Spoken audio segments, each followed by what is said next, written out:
Topsy-turvy does not even begin to describe the 2018 iRacing World Championship Grand Prix Series. The Koana streak has finally been broken, and the driver to do that, well, it's a driver that has won every single World Championship Grand Prix Series event at Watkins Glen International, Gregor Hutu.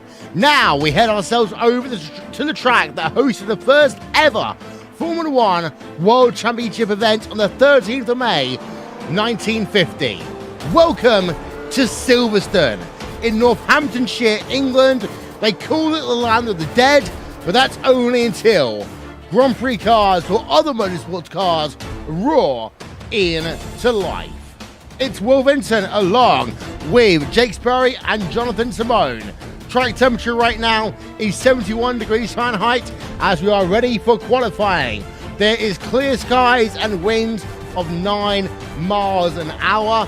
And well, after what we saw last time out, Jonathan, this could be a very interesting qualifying. Yeah, certainly looking forward to it. Welcome, everybody. Martin Kroenke leads the timing screens, followed by Josh Rogers and Berryman. Hutu yet to set a lap time here. Our winner from last round, his first win, Will, since 2016. It was over a year's drought. I never thought I'd ever say that in Gregor Hutu's career. Yeah, Martin Kroenke is not yet on track. We're going to give you actually, though, the lap times as they are so far. It is Kroenke leading over Rogers, Berryman, Ellis Jr. and Jensen. They are your top 5. Freddie Rasmussen is back, and he is in P number 6. As we see Kevin Ellis Jr. then going all forms of wrong down at Bridge Corner. On board with the driver on Matt Backham right now. Here, Jake even, as he works himself towards Luffield Corner, double apex right-hander, and Max Backham is looking to get himself back on track. Well, he needs to. He had a very good race, but an abhorrent qualifying, and he's only in 7th position as things stands in this qualifying at the moment, behind the lesser-spotted Freddie Rasmussen when it has come to this series. This is final opportunity, though. Through Copse Corner, he looked absolutely on it as he now heads through the Maggots and Beckett section, always just slowly bringing the pace down to 200 kilometers an hour, and even slower through Chapel as now you pick up the power, look for the hanger straight, and Matt Backham needs to find some semblance of speed. Gregor Hutu moves into the top 5. He does. He is 2/10 of a second behind Martin Kroenke right now. Matt Backham, we stay on board of him into Stowe Corner. That is, of course, the famous corner of Michael Schumacher's crash in 1999. Just saw, actually, there's a brand new exhibition in Cologne in Germany, which has got all of Michael Schumacher's cars over the years. Go and check that one out if you get the opportunity. Matt Backham, though, into the Abbey chicane. He was miserable there, Johnny, through Club Corner. Yeah, this car looks very tight at the moment. It looks like there's a lot of understeer. You can hear the tires screeching through every corner. And you know when that happens, it builds up a lot of unnecessary temperature. It ruins a lot of the grip there on those Pirelli rubber. Here they are through the final corner here through Luffield. Well, second to last corner. Then you have Woodcote, which really isn't a corner. Full throttle right-hander. Can he improve from his 1:21 across the line? 1:21.0. And those 3/10 there, Will. That car looks very tight for Mac Backham. He's going to start no greater from all the way down there on the 5th row. Another bad qualifying for Matt Backham, Jake, and he's talked about that before. That's the one thing that's harming his shot at a championship here. It is, and track position so vital. Yao Vaz, look at how good he's been in qualifying. He's up into 7th position, tied on times with this man in the number 12, Marcus Jensen, rounding the final corner for his final lap. His teammate is a full 1/10 of a second quicker than him at the moment, and on the front row of the grid, he crosses the line and does a 1:20.820. Jensen's up to 3rd. He is. What a qualifying there by Marcus Jensen. Guillaume Verges moves himself up into the 20th position. For the time being, as we now go on board with Peter Berryman, number 69 machine there, Jake, as he works himself through the Abbey chicane. And Peter Berryman, currently the fastest man of the Apex Racing UK drivers, had a fantastic showing at Watkins Glen, got himself up onto the podium, and certainly has a very high amount of race pace, and he's looking to usurp that here today. He's currently in 4th position. He's got to get past ex-teammate Marcus Jensen, Josh Rogers, who has been fantastic so far this season, and the reigning champion twice recurring, Martin Kroenke. Here comes Berryman to the line. He was a little wide out of the final corner. 120.811, that's enough for second. Yeah, up into P number 2 then. So the Berryman up into second place. Here is Martin Kroenke out onto track then, Johnny. So he's got himself a warm-up lap here. This warm-up lap is actually easier than other tracks because you can coast so much around here and not use much tyre temp. And one thing you need to be careful of is the brakes, because there isn't a lot of braking energy at the moment at Silverstone around this circuit. And so what's going to happen is you can cool down in your out lap, and once you start the lap around Copse, the first real braking zone doesn't occur until here at the end of the hangar straight into Stowe at turn 7, and you don't want to have cold brakes going into there, even if it's a slight little dab. That's why it's so easy to lock up here at turn 8 where Vale is. Yeah, we're looking low at Mitchell de Jong. He is on a lap right now in the number 24 VOS Coan, the SimSport machine, through Bridge Corner in Chapel. Good run right now for him. Mitchell de Jong, he's down into 11th. He needs something out of this lap. Through Luffield then, for what will be his final time in qualifying past start finish line. What would it be for Mitchell de Jong? A 1:20.975, only P number 6 there, Jake. That is not Mitchell de Jong at his finest at all, and he's got drivers like Gregor Hutu out on a lap as well. Hutu, who's had a qualifying crux as well so far this season, has only just at Watkins Glen been able to break that crux with arguably, you could say, the final skeletal remains of a red line team that has lost quite a bit of its dynasty over the last couple of years. Into the Abbey chicane comes Gregor Hutu, trying to get the power down using all of his road tax as he makes his way to bridge and trying everything maybe to get something to work in his favour. This is a slightly higher speed section of track, so maybe it's that last sector where Gregor Hutu's setup that we traditionally see of Redline starts to come into his own, and he rounds himself through the final corner, looks to push over to the line. 120.789, the time he needs to beat, 0.2 of a second. He does a 120.809. No, he's 200 slower. He's second. He is second by 0.02 of a second then, after all is said and done. So Martin Kroenke looks as though he may well have pole position in the bag. Hutu does get himself ahead of Peter Berryman by 0.02 of a second. And check this one out. In the space of 0.15 of a second, you've got Gregor Hutu, Peter Berryman, Josh Rogers, Marcus Jensen. That is incredible to see as we go on board then with the driver of Martin Kroenke. 120.985 in towards turn number 1. He comes right now, slows it down. He's done his qualifying laps. He is done. Most drivers are done. Kazuki Umeshima is on a lap right now, but he's slow through Bridge Corner. He will not get a time in here. In fact, all drivers are pretty much now done. Another qualifying in the books. Well, Hutu, he came close then. He got himself out of that top 5 doldrum and up into P number 2, Jake.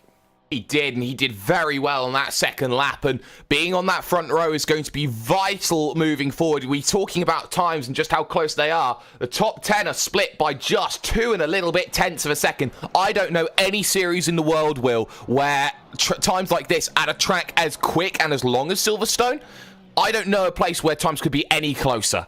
Yeah, we've got a fantastic starting grid for this one.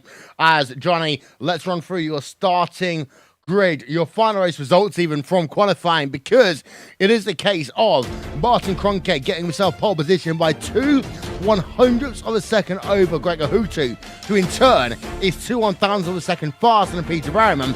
Josh Rogers in 4th and Marcus Jensen in 5th. Kevin Ellis Jr. in 6th place there. Mitchell de Jong in P number 7. Yavaz in 8th. 9th is Jamie Fluke, and Freddie Rasmussen rounds out your top 10. Behind, McBackham all the way down in P number 11. Frank Shawhorse in 12, Pas Gergis 13th, Stephen Michaels 14th, and Balish Reminiak rounds out your top 15.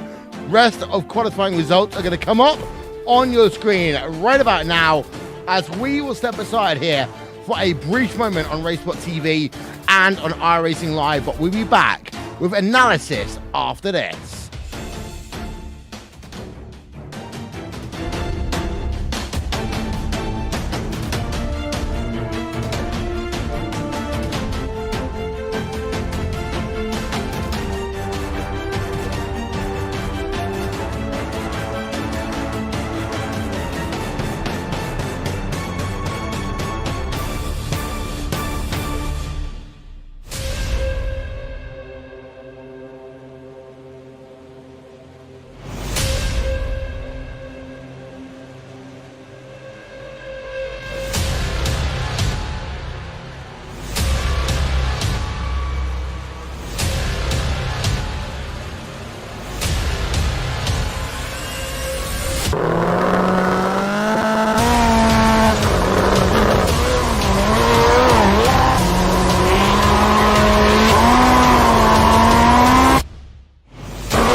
Welcome back. It is those 13 minutes when we talk about anything and everything in the iRacing World Championship Grand Prix Series. And well, Jake, before we came on air, you said Freddie Rasmussen is a very naughty boy. But he can be at times, and I think that's something that Freddie has to improve on in terms of his character and his personality. I think that the way that he left the series for a few races after Phillip Island, I really think that didn't sit well with not only the stewards, but I don't think it sat well with a lot of the drivers either. Freddie Rasmussen's got to go a long way now to gain that respect back that he once had when it came to his iRacing championship runs. And his qualifying now, he's in the middle of the pack. He's not where he wants to be. We've seen how he's been involved in a couple of incidents so far this season. I want to see Freddie just get his head down and race without getting involved with anyone else. And Johnny, we are going to show a lap of Martin Cronkite in a few moments' time, but we have to say that Coanda have a bit of their mojo back, even though they still have a lot of work here to do at Silverstone. Yeah, what I'm a bit concerned about is, and I think this is something we could check out during Cronkite's lap, is just the amount of understeer you see from that car. I mean, going into Cops, it just seems like the car struggles to steer in. And I mean, it's quick on paper, and they have some quick lap times. Martin Cronkite's on pole. But in the final sector, when I watched the end of his lap, was just horrid. And he made a mistake there at Priori, and then going into turn 15 as well. I think it's Brooklands, isn't it? Half of Brooklands, basically. Okay, And Johnny, before we go any further, Priory. I know that. I knew you were going to correct me on that. Whatever. So, look, if I was to do the same thing on Australian racetrack, you take it on me. But we're at Silverstone. every time we do a broadcast at Silverstone together, we do that. I always call it Priori, and then you correct me. Yes. Point is, let's watch Cronkite's lap, by the way. Do you have it up? I want to see this. There's a lot of understeer here, and it's with all Coanda cars. Yeah, in fact, we're on board then. This is through sector number 1. Actually, I believe this may not even be the lap, so bear with us. We might not actually have the pole lap for you. We are going to try and get you a lap, though, from Martin Cronkey. So we're going to get that one for you in about 5 seconds from now. Here we are with Martin Cronkey. Okay, Johnny, in towards Copse Corner then. The second lap for Martin Cronkey. Understeer immediately. I feel so because, I mean, this is a light car. This isn't qualifying right now. You're not putting race fuel in here. There's no parc fermé, although the drivers have been talking about that during the week, a few of them in the forums. I'm not sure if I should have revealed that, but I know it anyway. And yeah, now he's going to deal with it through the next first sector and then watch him through Stowe later on at the end of the Hangar Straight. That's a good place to understand whether you have understeer or not. Through Stowe Corner towards Club Corner right now. That left, right, very long right hander there, Jake. That is where you really see the true balance of a race car. You do, and that corner just opens up more and more. You try and put the power down. If you put it too early, you're spinning around. If you put it on too late, you're going to be sitting like a duck for the next chicane. And that final section as well is pretty much so different from every other part of the circuit. It's the only real slow part of Silverstone, and it really tests you because you can have a great vehicle for 2/3 of the lap, but then you're trying to hold on to that final sector. He was pretty wide there at Brooklands as well. That's what really cost him into Luffield. I think that's to that 1/10 that went away there, Johnny. Yeah, exactly. That's where he lost most of the lap, was there at Brooklands and Priory. And he comes across the line, and 20.9 for him. But you know what? He's not had the best of seasons so far. He's still one of the 4 drivers in contention for the championship right now. And I think, you know, if he gets into rhythm with a win this race, he's lost his drop round already. He had P17 at Montreal, had the DNF at Monza with those issues, and now he's got to be spot on here with a couple of wins to get himself into the summer. So it is Cronkey who leads from Hutu. Hutu, of course, broke the Quandis streak, Jake, at Watkins Glen International. The only way that Hutu can, continuing a winning streak of his own. Yes, and for Gregor Hutu, that is going to be a massive confidence boost coming into here, getting on the front row as well, putting himself up with his rival of the last few years, Martin Cronkey. Gregor is in a good place, and I'd like to see how quick he goes, but it's not just about Gregor Hutu today. Berryman was very close in qualifying, as was Rogers, as was Jensen, and you look at all that top 10, they all have that ability, even backwards to 13th, 14th, of charging through that field. You make one mistake here at Silverstone, you're going to be dropping back 5-6 seconds very easily, and that in this field could be somewhere around 7 positions. Yeah, Brendan Lee, of course, F1 Esports champion, says, oh wow, very wide in terms of Martin Cronkey there down at Brooklands. We completely agree. One thing that's worth noting, of course, Johnny, is that, yeah, this is the older Silverstone. iRacing are in the process of scanning the new Silverstone.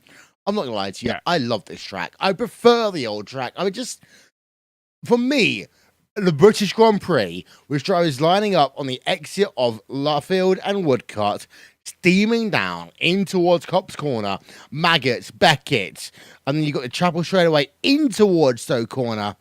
That is the British Grand Prix. Not starting off on the exit of Club and doing this malarkey that they do these days. Well, the beauty of iRacing is that you probably will be able to use that old layout on the newly scanned Silverstone, though, Will. So, I mean, that's a thing where I hope iRacing implement is having all these different types of layouts, and you can still use the new pit complex and this kind of stuff. And iRacing will still make this old track available for those historic nuts. The people who are crazy for historic tracks. You know which track I would have loved to have? There's a track called Avis. Google it, anybody out there. Oh, like yeah, Avis. Yes. Yeah. Only about 14,000 million miles between the 2 corners, but yeah, definitely. And one thing that's, Jake, was worth noting is that in comparison to previous years, we are running on the full Grand Prix layout, so these drivers are going to have to be a bit more careful as well. I believe last year in towards Club Corner, it's not flat out almost all the way through. They are running the harder of the layout, not the historical. They've upgraded to the more modern Grand Prix layouts. Yeah, and that allows more braking opportunities and thus more overtaking opportunities as well. And I think that brave drivers will send vehicles down the inside at those corners, the likes of Vale, the likes of Abbey. And I think you're going to see there those overtaking opportunities become so vital over a lap. And you look at those drivers who are maybe in that mid to top pack, drivers who need to make statements today, like João Vaz, for example. He will take those opportunities. He will look at those 2 extra braking zones, those 2 extra passing zones and go, well, that's something for me. Maybe go at it where drivers aren't normally expecting me to make that move because I know that I'm not normally up here and they don't normally expect me to be here. Yeah, let's talk a little bit about strategy because, of course, 3 years ago, Johnny, we had ourselves, according to the phrase, have you ever indeed, because Gregor Houtu ran out of fuel. Here, fuel may well be an issue because you are flat-footed for 65% of the lap, but it's more about can you hold the tyres and then also get yourself in that 100 kilograms worth of fuel. You can't be making those fuel mistakes because we saw that at Monza. I think it was Anton Hegelin, I believe, who ran out of fuel and just didn't put enough fuel in the car, obviously, to make it to the end of the race. So no refueling, as we know. That's a rookie mistake if you don't put enough fuel in the car. When it comes to tire strategies, we'll look at the 3 stops to come in around lap 15. If you can stretch out the first stint to about lap 19, expect people to make this a 2-stop race. And that's what's critical to look out for as well. Lack of braking zones too. So that's something else as well. We see this is a much similar track to Watkins Glen. And I'm not surprised that Gregor Houtu's quick around here. And if, well, it does go to the final lap, who knows? There could be a lot of screaming, a lot of shouting, and a lot of broken headphones. Who knows? I don't do screaming anymore, but broken headphones might still exist. So I will ask you 2 questions here, Jake. Who's going to win here today? And also 7 or 8? I'm going to say that Peter Berryman is going to pick up his first race win of the season, and I say 8. Johnny? I don't fancy betting against Kroenke again. I think Gregor Houtu could get it done today. Okay, and 7 or 8? So what was the next question? Sorry. 7 or 8? I'm just going to say 7. I didn't even know what I'm voting Jake's going for 8. Johnny's going for 7. I never make bets, as anyone over knows, especially on a live broadcast. But the situation in terms of qualifying is as stands. Martin Kroenke has got pole position by 2/100ths of a second, but it is close. Peter Berryman, Apex Racing UK in 3rd, and this is a track where Apex are historically good. Josh Rogers and Marcus Jensen in 4th and 5th. Burst Esports, we know they are very similar in terms of their strategy to Apex, and they can also be a big shot. Kevin Aleshuni in 6th, Mitchell de Jong 7th, João Vaz in 8th, Jamie Fluke in 9th, and Freddie Rasmussen rounds out your top 10. We will take a quick break here on Racesport TV and then iRacing Live to get you ready for this round of the iRacing World Championship Grand Prix Series from Silverstone, England, in the heart of Northamptonshire, as we'll be back in just a few moments' time.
chair of the Indianapolis Motor Speedway. Would it be Tim Hogan? It's going to be Christopher DeMerit at the line.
Is the beauty of racing, boys.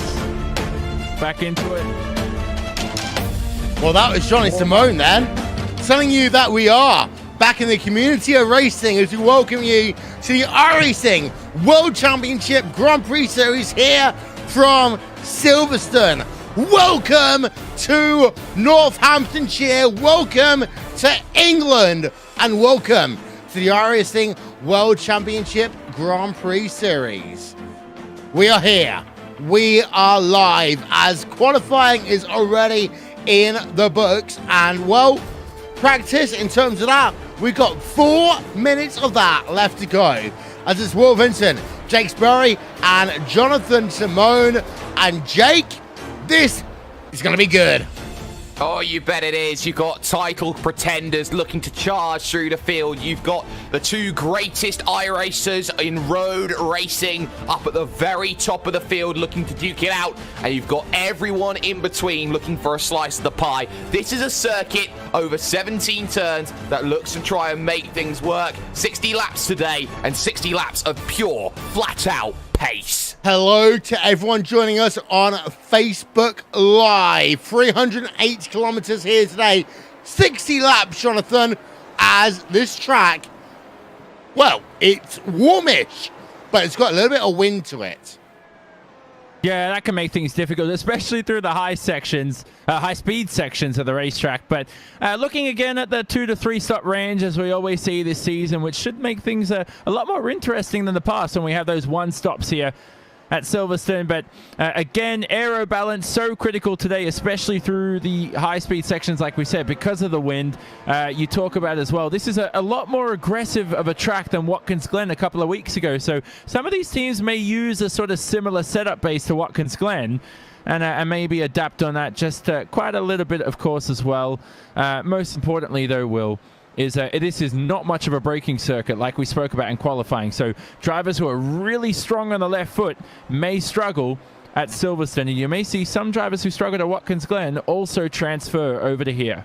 Yeah, thank you very much to Islam Bala, TrackCam22.com, Andreas Warner and One Design via Overlay, Simon Grossman, Engineering.com for overlay development, and live timing and scoring with Nick Thisson. We'll see that one from lap number 2 of this event. Well, Jake, we are currently 2.5 minutes away from qualifying. Will Quanke win here today? Well, I personally don't think he will. I've seen Martin Kroenke at the front twice this season and have some very, very unfortunate things happen to him. Martin needs this to be his race.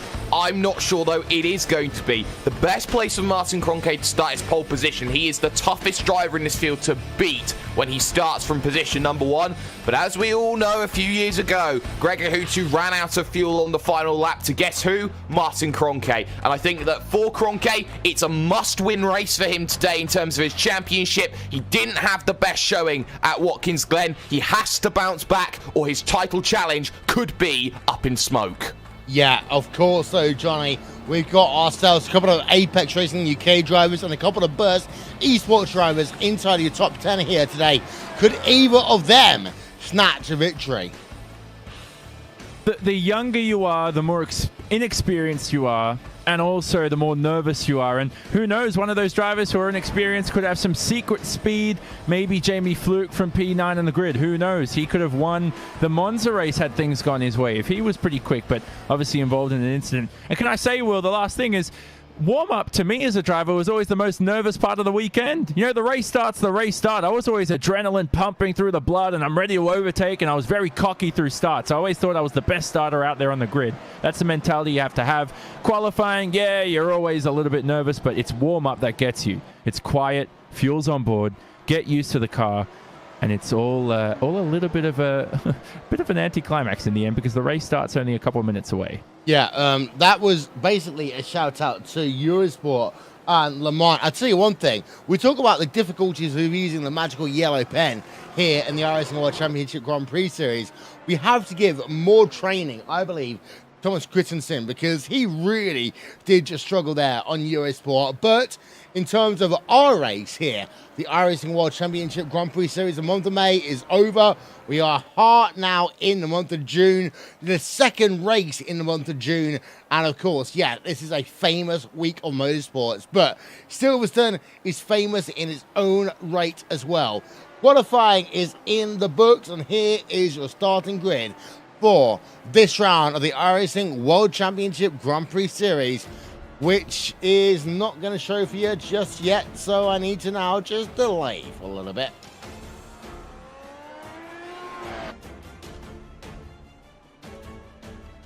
This is me filling before a broadcast. Qualifying is about to expire now. Let's go and have a look at the grid now. The grid should be here on the broadcast. Here we go.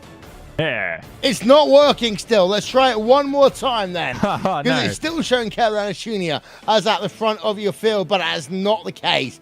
It is really the driver of Martin Kroenke, leading from Gregor Hutu by 2/100ths of a second. Peter Berman in third, Josh Rogers in P number 4. P5, Marcus Jensen. P6, Kevin Ellis Jr., Mitchell de Jong, Yao Vaz, Jamie Fluke, and Freddie Rasmussen round out your top 10. We are almost ready to go. 2 words from you both, Johnny and Jake. You first, Johnny. Go Hutu. I think he can win this one. Jake. Watch Berryman. 31 drivers here today getting ready to take on Silverstone. The lights are about to go on top of the iRacing.com gantry. We have got the cameras almost ready to go here. Here we are, front of your field. Lights on, lights out. Here we are, racing at Silverstone.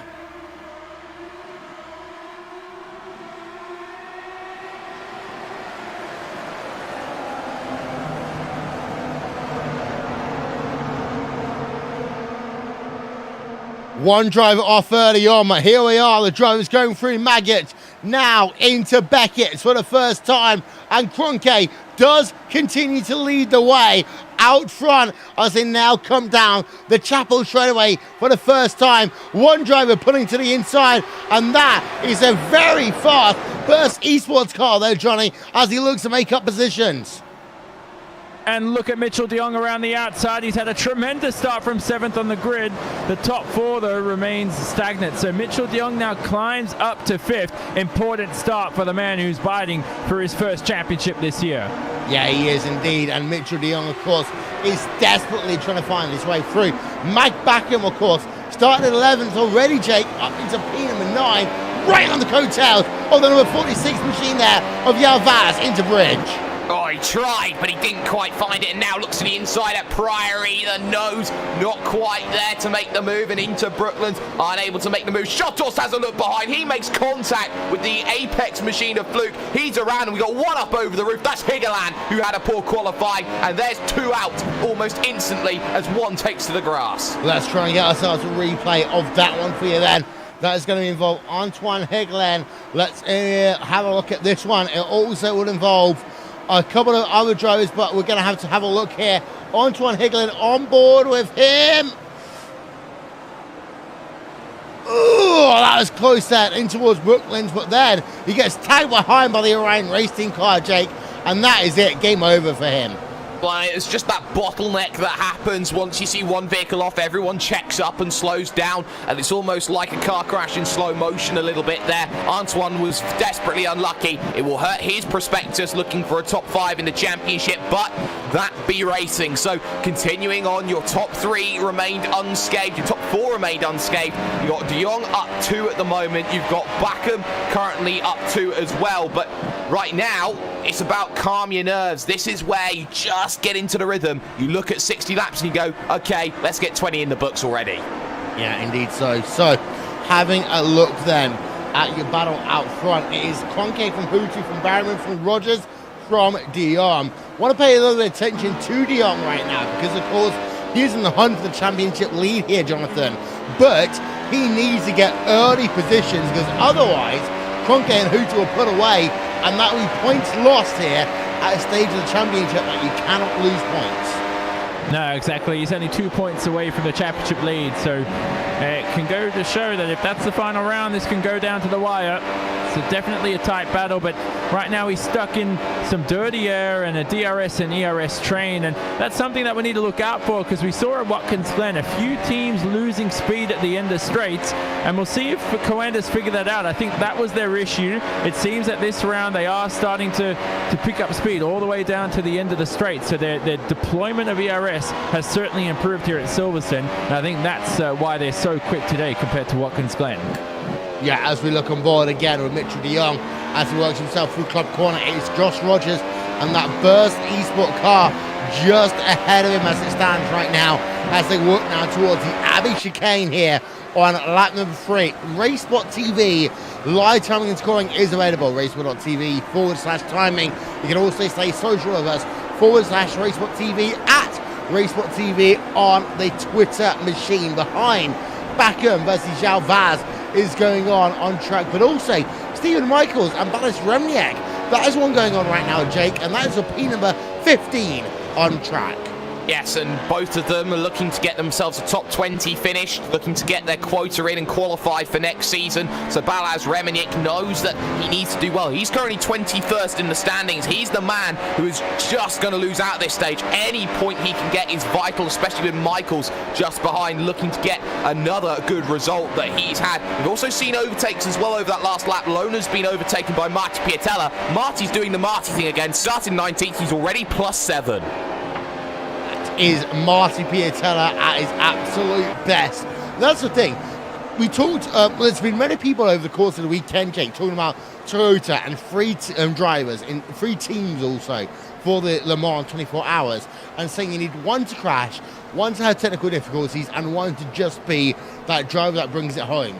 If you're going to take this series and put it into endurance racing, Marty Piatella will be one of the top drivers in all the sim racing.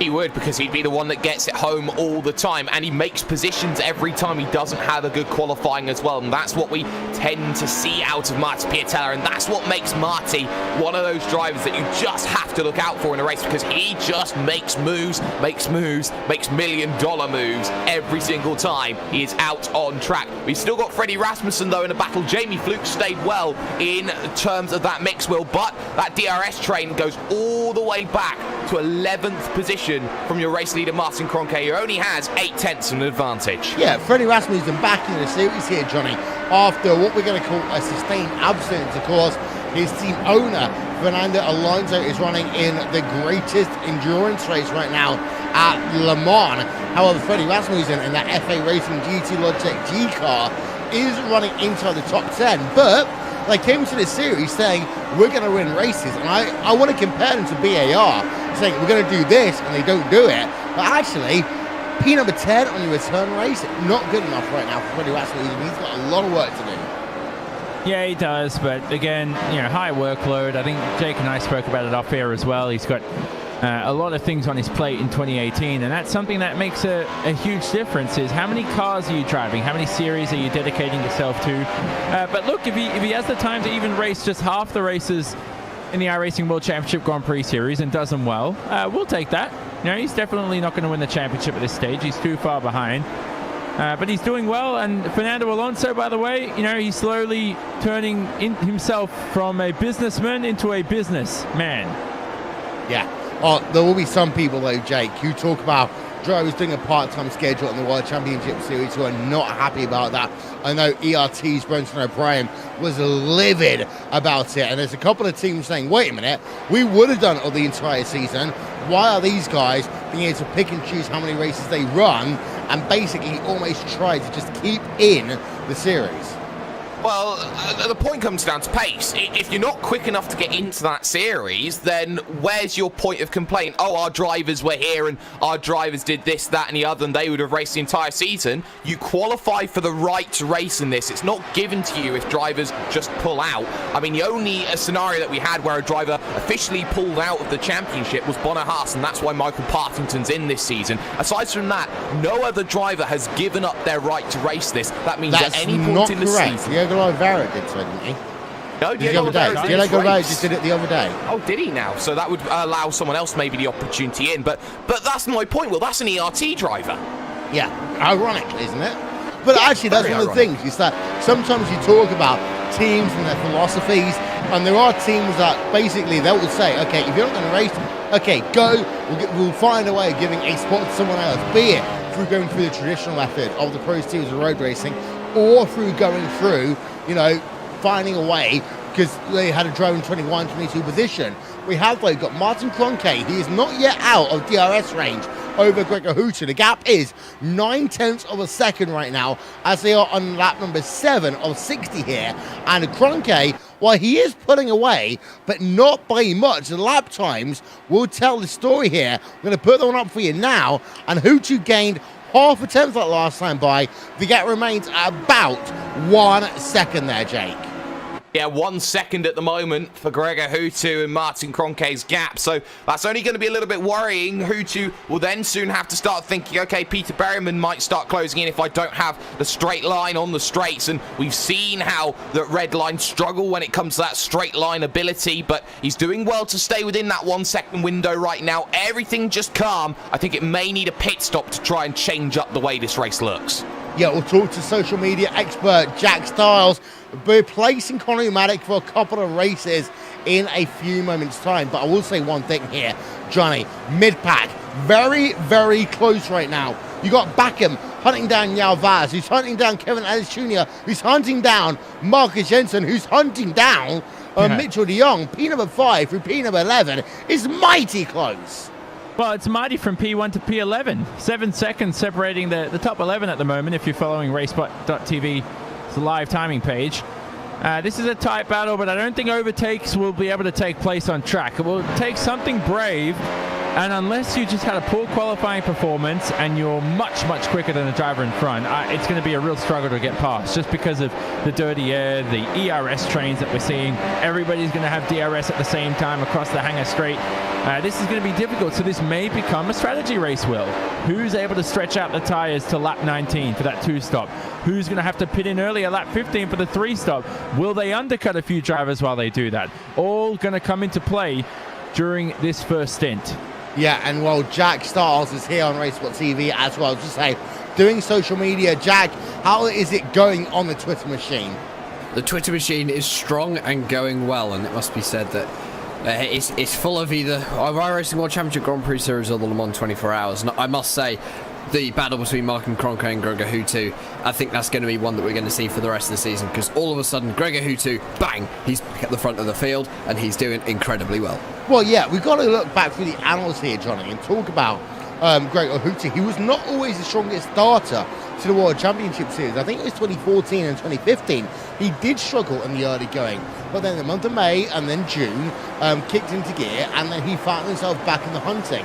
So for Hutu, actually, he is right where he needs to be in terms of getting number 6. Yeah, definitely. And he's right now he's keeping Kroenke honest, isn't he? This is bringing back memories of 2016, Will, isn't it? Mm-hmm. That was quite a memorable race. Went down to the wire as we discussed earlier, and right now this is exactly how the race shaped. These drivers stayed within basically 2 seconds of each other the entire race. And right now it looks to be that way. And Kroenke just can't break Hutu out of DRS range. You have this DRS spot here on the hangar straight, and then you have on that next straight on the run down to Abbey in a few corners time, but they're just very difficult overtaking spots. So this could be a race of strategy, or it could be a race of someone running out of fuel on the final lap again. Yeah, and the thing is here, Jake, is that Gregor Hutu, last time out at Watkins Glen, he was a driver who showed he didn't know how to close up to a driver, he didn't know how to get alongside a driver, he knew when to put the dagger into a heart, and that was, of course, over Mitchell de Jong.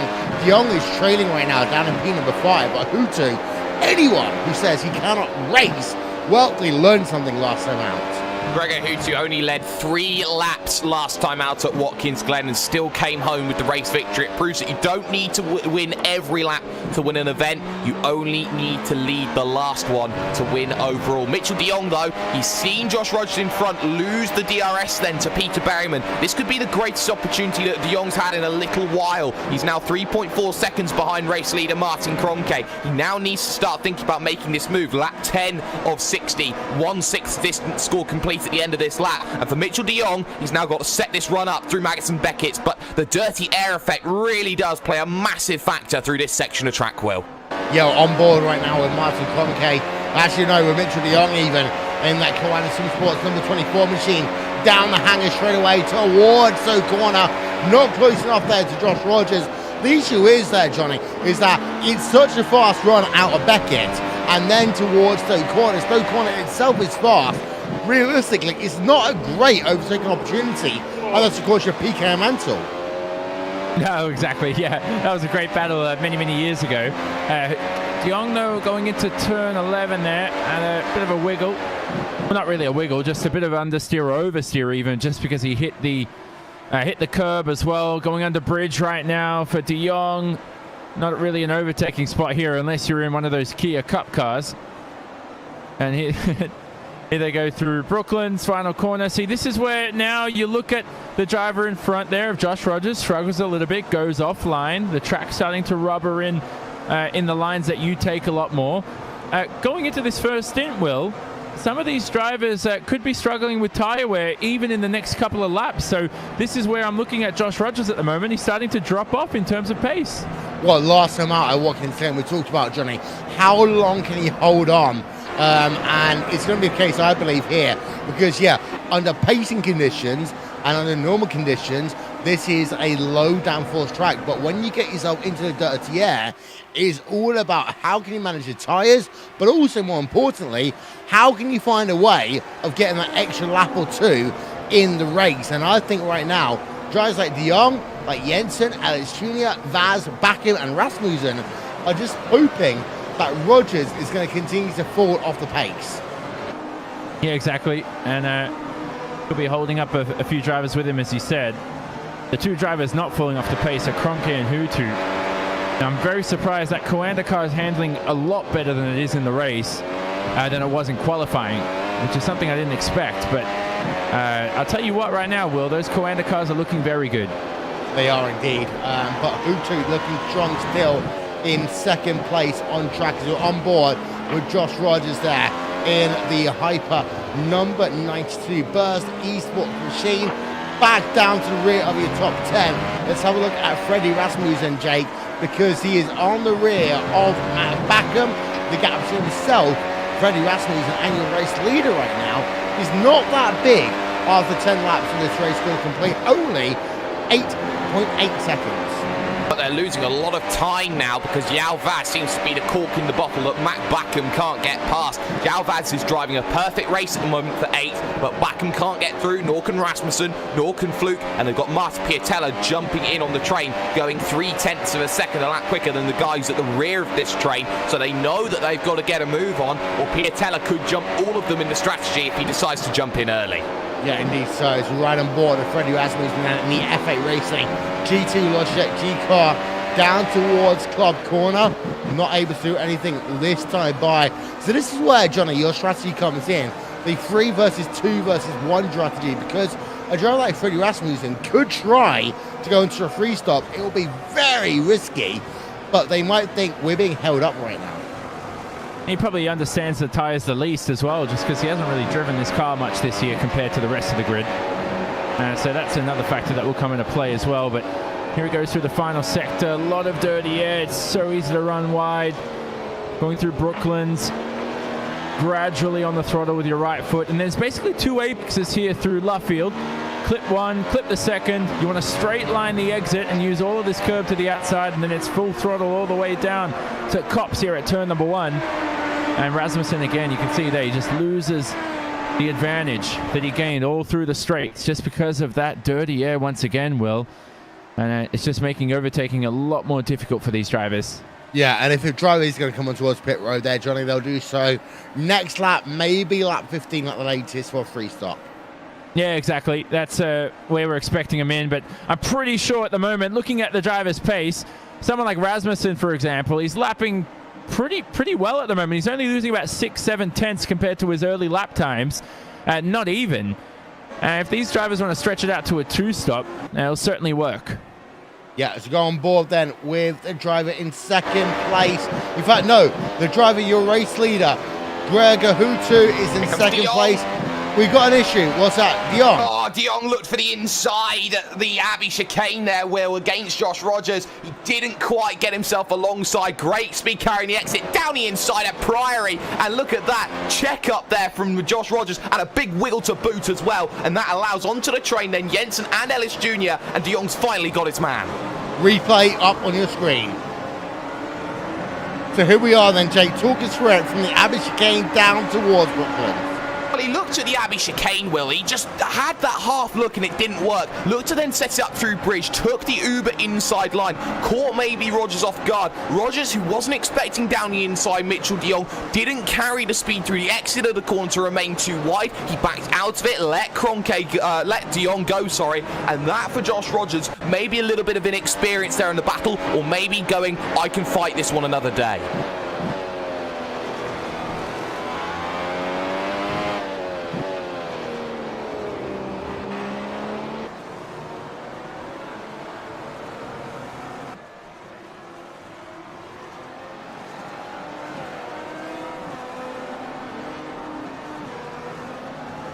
And that, of course, is a big boost there, Johnny, between himself and Peter Barrowman in the Apex Racing UK car. Yeah, definitely. The one thing I'm looking at with Rogers now is he struggling with the tyre wear? His lap times aren't too bad. Or could it be an ERS issue? Is he deploying ERS at the wrong points? That's something that you'll struggle to change during the race. That's something you need to set up during the event. But right now, Rogers looks all over the place. And that car isn't... It's really a handful at the moment to drive towards the end of the stint. Yeah, out of the final corner, De Jong versus Barrowman this time by. We'll see the lap gap in a moment's time.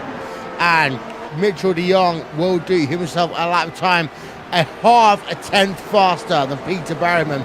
We are, though, going to go on board with second place driver. This is Gregor Hutu. He's closed up to 8 tenths of a second behind Martin Cronkey. This is Racewalk TV Fan Immersion.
Maybe about a 10th there gained by Hutu, but not much then in the battle between himself and Martin Kroenke for the race lead. 7/100ths of a second then, Jake, as it comes through Maggots and Beckett again. Well, 700ths of a second doesn't mean much. It brings the gap under 7/10ths of a second for just the second time this event between the pair. Really on par between them, yin and yang, tit for tat, lap on lap. And what we see then is that Gregor Hutu can run with Martin Kroenke, and we saw what Hutu's strategy was at Watkins Glen. Will run a lap longer, go for the overcut on the fresher tyres, and try and make the move. I wonder if it's the same strategy here today. Yeah, explain the overcut undercut here, Jake, to some of the viewers, because if you've not watched Grand Prix racing before, you got to remember 100 kilograms worth of fuel in these cars. They can't refuel, they can take tyres, but also when you take tyres, will vary under the course of a race condition. Yeah, they certainly will here, Will. And you look at tyres, you look about how long you can go on a set. If you look to try and undercut on the tyres, you look to come in early, get the fresher rubber, and then that allows you to get back out on circuit, put down fast times, and beat a driver over the course of an event by just getting out ahead of him and then holding on when their tyres start to come into play. If you're looking to overcut on the tyres, you're looking at a different strategy entirely. You look to come in later than the driver in front, who will gain the advantage on the fresh tyres, but you hope then that your fresh tyres can be even quicker than his fresher tyres, which start to wear off quicker, and that's when you look to try and capitalise at the end of a stint to make a move. It's two different strategies. We saw the overcut work out last time at Watkins Glen, but the undercut is what is traditionally talked about. Yeah, and the undercut is going to potentially work out for Matt Backham. He's on towards pit road right now, Johnny, making his first stop of the day. Yeah, that's interesting. Is he going to feed out in front of some traffic? Mac Backham out and away, relatively quick pit stop. Freddie Rasmussen joins him. Paschalis Georges. Mogar Filio continues. I thought he was in the pit lane, but Mac Backham here is going to rejoin alongside Filio. That's why I saw his name pop up. And he's just got a slight bit of traffic, but apart from Filio, there's a 5-second gap to the driver in front. So a very nice gap here, Will, found by Mac Backham. It's very critical that he gets past on the hanger straight here, and I think he will. Doesn't even opt to elect to use the slipstream. He's so confident he's going to get past the Brazilian. And there we go, Mac Backham, some clean air, good strategy. Let's see if this undercut works. He's done so he's ahead right now of the driver of Filio, as we talked about. You can get social with us, /RaceSport TV on Facebook, @RaceSport on the Twitter machine. Worth noting, Freddie Rasmussen has made a pit stop as well. He's just now going past the driver of Mogar Filio to move himself up to what is P number 20 on track, Jake. Yes, and Josh Rogers dives down onto the lane, so he looks to make his first stop. He's followed Jensen and Ellis Jr. side by side down the lane. Ellis Jr. was much better at hitting his marker compared to the others. Vaz is in, Fluke's in, Lona's in. Everyone wants to stop the undercut from happening. They want to make sure that they counter Mac Backham and Freddie Rasmussen as quickly as possible. They are scared of that happening. They're looking to cover it off. Out of pit road comes Josh Rogers. He should get out in a pretty good amount of clean air. Jensen, Ellis Jr. But look at that for Jensen and Ellis Jr. Backham's going to go streaming past. Yeah, Backham is through then. He's past Marcus Jensen in towards Maggot. So Jensen loses out to Backham a little bit, but Rogers looks as though he may well still be in a good position here. He is currently in 8th place, and he's got himself about a 1-second advantage there, Johnny, over Matt Backham. Yeah, brilliant stuff there by Backham in terms of the pit phase. I think everybody had to react to him as well a little bit. Maybe the drivers of Jensen and Ellis Jr. came in a lap earlier than they should have. I'm very impressed, though, by Kevin Ellis Jr. coming on the entry, Will, alongside Jensen. He says to the young man, get out of the way. I'm quicker than you in the braking zones. I think as Hutu comes into the pit, Ellis Jr. could have a look here at Jensen. I think he's a little bit too far back. Let's have a look at Hutu and Berryman. On board of Hutu then, on towards pit road. So he's in a lap earlier than Martin Kroenke. Berryman, Dion come in at the same time. Jake, talk us through it. Well, this is vital because Kroenke's going to be out on his own. He's got to put a perfect lap in. Hutu going for the undercut, then hits his box absolutely perfectly. Up on the jacks, down on the jacks, out and away he goes. He should be fine as he looks to go through. Berryman a little slow, De Jong a little slow. There's Dion Verges going through, and that should be okay. And I think that Hutu maybe slightly missed that box, but I think he's fine. But Rogers, crucially, is behind Mitchell De Jong still. Yeah, but Hutu's behind Dion Verges right now. Oh, and that's going to be... Go ahead, Johnny. No, sorry, I was going to say, Jay, excuse me. That's probably better because he gets DRS now, but no, it's not better because he's not going to get past. Maybe he might. Here he goes at the inside at Stowe. That's a confident overtake. Burgess doesn't bother to fight. So maybe the DRS there helped Hutu, but it was nullified by the tight line he had to take into Stowe.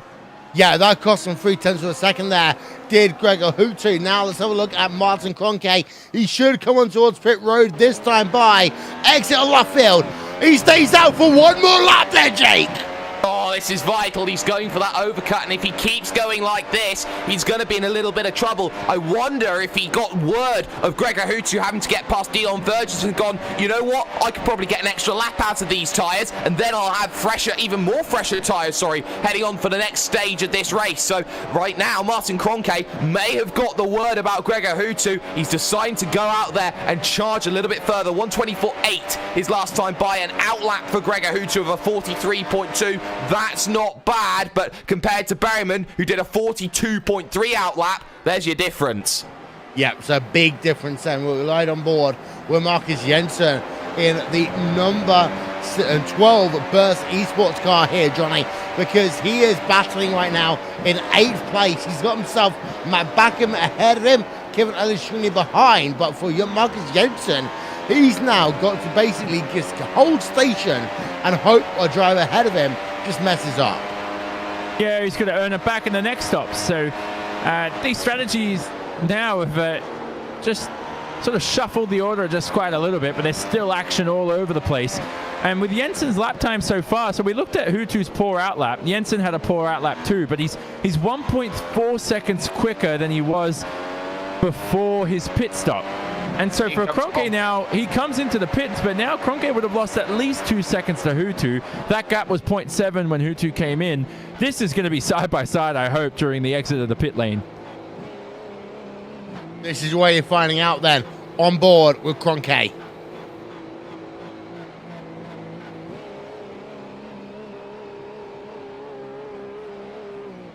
Into his pit box. Buell is going in.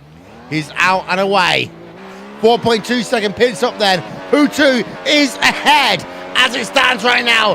Hutu is leading this motor race by how much? 1.8 seconds. Hutu is ahead there, Jake. Hutu's ahead, but for now, Kroenke is head down and looking to get this first third of a stint working the way that Martin Kroenke knows how. Put the power down, head down, get back past Gregor Hutu. Easier said than done? Yes, I would say so. But right now, Coanda find themselves in a little difficult situation. A couple of drives have just fallen out. Technical issues have happened for Marty Piatella. Tommy Erskard has been involved in an incident. He's out of the event. So right now, Coanda's dropping 6s and 7s, and for Martin Kroenke, he knows that he's got to chase down Hutu and for his championship as well. Yeah, top 8 then along the bottom of your screen. We're going to take a quick break here on Racesport TV and on iRacing Live. We'll be back with more after this.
Welcome back to the iRacing World Championship Grand Prix Series. Looking on board with Martin Kroenke, who in the last 2 laps has gained 0.3 of a second over Gregor Hutu and Team Redline.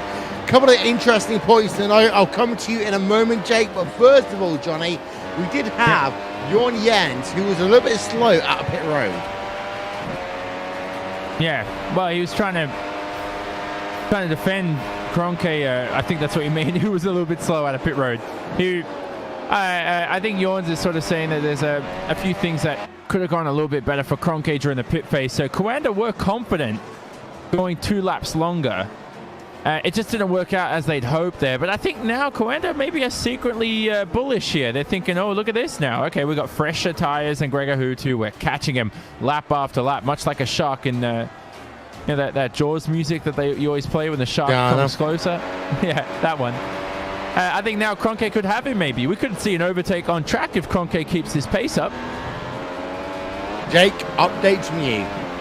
Well, we've seen Balaz Remnik also fall out of this event. That was on lap 17 of this one. Just trying to get an eye out for where that incident happened. It didn't happen down into Stowe Corner. It happened a little bit later. He was side by side with Michaels, and he had a wicked bit of oversteer coming out of the Abbey chicane, and he goes straight sideways into Ilkka Harpala, and Harpala then gets a little bit worse for wear. He had a slow stop as well, did Harpala, so that's why he's maybe a little bit further down the order than he would have liked. He's in 19th position at the moment, but for now, I think the biggest mover over that first pit stop window is Matt Backham. He's up into 6th place, but he was 0.4 of a second slower than Josh Rogers that last time by, who's desperately trying to stay with Mitchell de Jong. Yeah, we'll talk about those couple of guys in a moment's time, because first of all, Kevin Ellis Jr., P number 8 right now, trying to hunt down Marcus Jensen and Burst Esports. Battle for P number 7 there, Jake. Well, he is, and for Kevin Ellis Jr., who started 6th, Marcus Jensen starting 5th, they've both not been on the correct strategy, I don't think, so far. So for Kevin Ellis Jr., he's got to get past and get past quickly. Marcus Jensen, he knows all about Marcus Jensen's game. They were ex-teammates. They were arguably 2 of the best young stars at Apex at the time they were there last year. So for Kevin Ellis Jr., he runs slightly wide, actually, there through the first part of the Abbey chicane. Compromises the run for the second half. I think for Kevin Ellis Jr., he's got to get into position where he can make that move quickly. The big problem, though, Matt Backham giving the DRS to Marcus Jensen. Yeah, the thing is, of course, also for Kevin Ellis Jr., this is a driver looking for a top 5 this season here, Johnny, and he needs top 5 finishes. P number 8 at a track like Silverstone, his home track, will not be good enough for him. No, definitely not. I mean, he's a 20-year-old from Scotland, turned 20 this year, great personality off the track as well. I think he's someone who, if we ever have a drivers association, he's someone who could lead it in the future. He's already pushing for a lot of changes behind the scenes for this series, wants to make it better. He's someone who's an extrovert and wants to push to make things better, like we said, and actually say stuff. He doesn't want to hang behind the scenes like we've seen in the past, and that's sort of been the culture of the series. A lot of our best drivers in this series keep hanging back, not saying anything, never posting on the forums. And when team managers too, depends on who it is, but to have someone like Kevin Ellis Jr. who's not outspoken but says what needs to be said at the right time, those are more people that we need right here in this sport. Well, yeah, and of course, Jake, there has been advancements over the course of years. We got ourselves Ollie Packers. I can't remember the exact abbreviation of it. ISRF, for example. The idea of trying to get as many leagues as possible to run under the sim racing regulations. But we've had other people over the course of the years kind of step up and say things. The issue is, of course, is that, like Parliament, you can only do stuff if you have a majority. You certainly can, and right now the majority in this field is that Martin Kroenke is closing. He's brought the gap down to 0.7 of a second, and Hutu looks sitting and duck at this stage. But you are absolutely right, Will. It is so difficult to manage everyone in sim racing because you've got, over the course of every single platform, probably over 200,000 drivers that want to get themselves recognised and known, and there's probably a lot more than that we're talking about at the casual level. You can't just organise something like that overnight. It is almost impossible to do. It takes a lot of time, a lot of planning, and that's why I think there's a lot of issues within sim racing to get things to work out. And I think it takes two to tango as well, Will. I think that it needs a lot of transparency, but right now Martin Kroenke has got the bit between his teeth and is closing down the 5-time champion. He is indeed. The gap has come down over the last 3 laps as well here. So the gap is now just 0.6 of a second. PSMotorsports.com, we're not grassroots. We're our own thing. We'll become a part of motorsports. We're not grassroots. Okay? Understand me, Jake? I understand, and I believe it's Zach Brown of McLaren you need to talk to about that first. Yeah, I mean, come on. I mean, yeah, McLaren did a fantastic thing a while to last this game. Of course, we're running McLaren right now, so there's only so much I can say, of course. But sim racing is not a grassroots, in my opinion, Johnny. It is a way in, but it's not the only way in, and it is not below the same people that do Formula Renault, the people that do Formula Ford, so on and so forth. No way.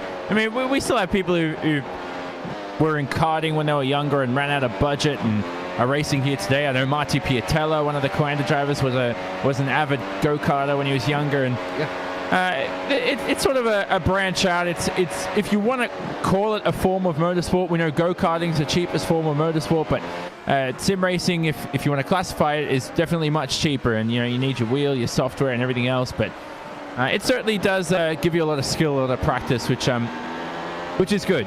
And I'll tell you one thing. I've like, rated Annika Patrick. She used to be a part of the local go-karting track that I was a part of. Only reason I ever went there is because my best friend needed people to help make up the numbers. But I raced in Annika Patrick. I'm no good. But the thing is, like, racing a go-kart in itself is so expensive. Compare that to sim racing, it doesn't make a viable alternative there, Johnny. Yeah, and the thing is, if you are overweight or just tall, go-karting, you're never going to be quick in a go-kart. Everyone there is lightweight or short, and it's much suited to them. And I think, obviously, we see a lot of race car drivers like that too. But if you're in a Formula 1 car, there are still 6'1" Formula 1 drivers. Hulkenberg, those kinds of guys. And you just accompany or compensate for that, with ballast and this and the other. Back to the Kroenke battle. He's now 0.4 behind Gregor Hutu. He's getting closer and closer. The only way I've ever overtaken at Silverstone in the past, Will, is when I've had a bit of extra angle on my front wing compared to my competitors. And when you get into the dirty air, yeah, you have a looser car on your own, but it's much easier when you get into dirty air and into corners like Stowe. If the front end is looser, as I like to coin that phrase, you could pull off some overtakes. I don't like Stowe as an overtaking opportunity there, Jake, because you can't often do it, even with DRS, unless you are that much faster. I would say, actually, the best place to overtake is almost here. It's the Abbey Chicane, if you're brave, or on the exit of Luffield. I'd say Priory's probably the best place to make the move, Will. So, yeah, Priory. But hey, relax, guys. I think it's the best place to make a move because it doesn't open that opportunity for that cutback, which Silverstone so naturally has, is that every time you go for the inside, the next corner seems to flow the other way from you. Priory is probably the only corner, Will, where you go a left-hander into another left-hander, and I think that, for a definitive overtaking opportunity, that's the reason why we saw the move for Mitchell de Jong work like that. I think that's something Kroenke needs to think about as well. Marcus Jensen, P number 7, holding up. Holding up is not the right word, of course.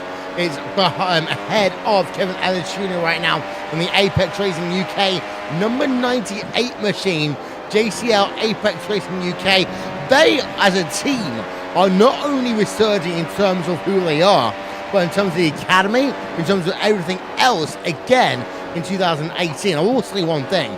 The graphics package they are making right now is phenomenal, Johnny. I saw that on one of their broadcasts, and, well, they're trying to push the boundaries even further.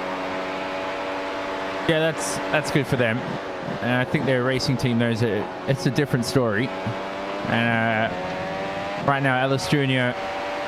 behind his former teammate, Marcus Jensen, who's over at Burst Esport, teammates with Josh Rogers. Who knows what Burst Esport's going to evolve into? Something exciting we're all hearing, but I haven't really heard any news apart from that. So it's all a bit of an unknown for Marcus Jensen and Josh Rogers, but they're still right now in the top 7, those two, and they're making a name for this team and building a bit of exposure for them. Here, Ellis Jr. comes through Jake's overtaking spot of the day at priori. Jake, I got to say, you must be... Can we do first take, Will?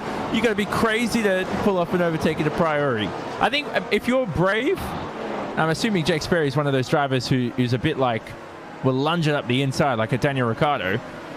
We wouldn't call it priori for the first place. Yeah, well, it's a brave overtaking spot. I'll tell you what, it certainly is an overtaking spot. So, yeah, put Jake Sperry in a car. Let's pull him off. These drivers aren't brave enough to do it.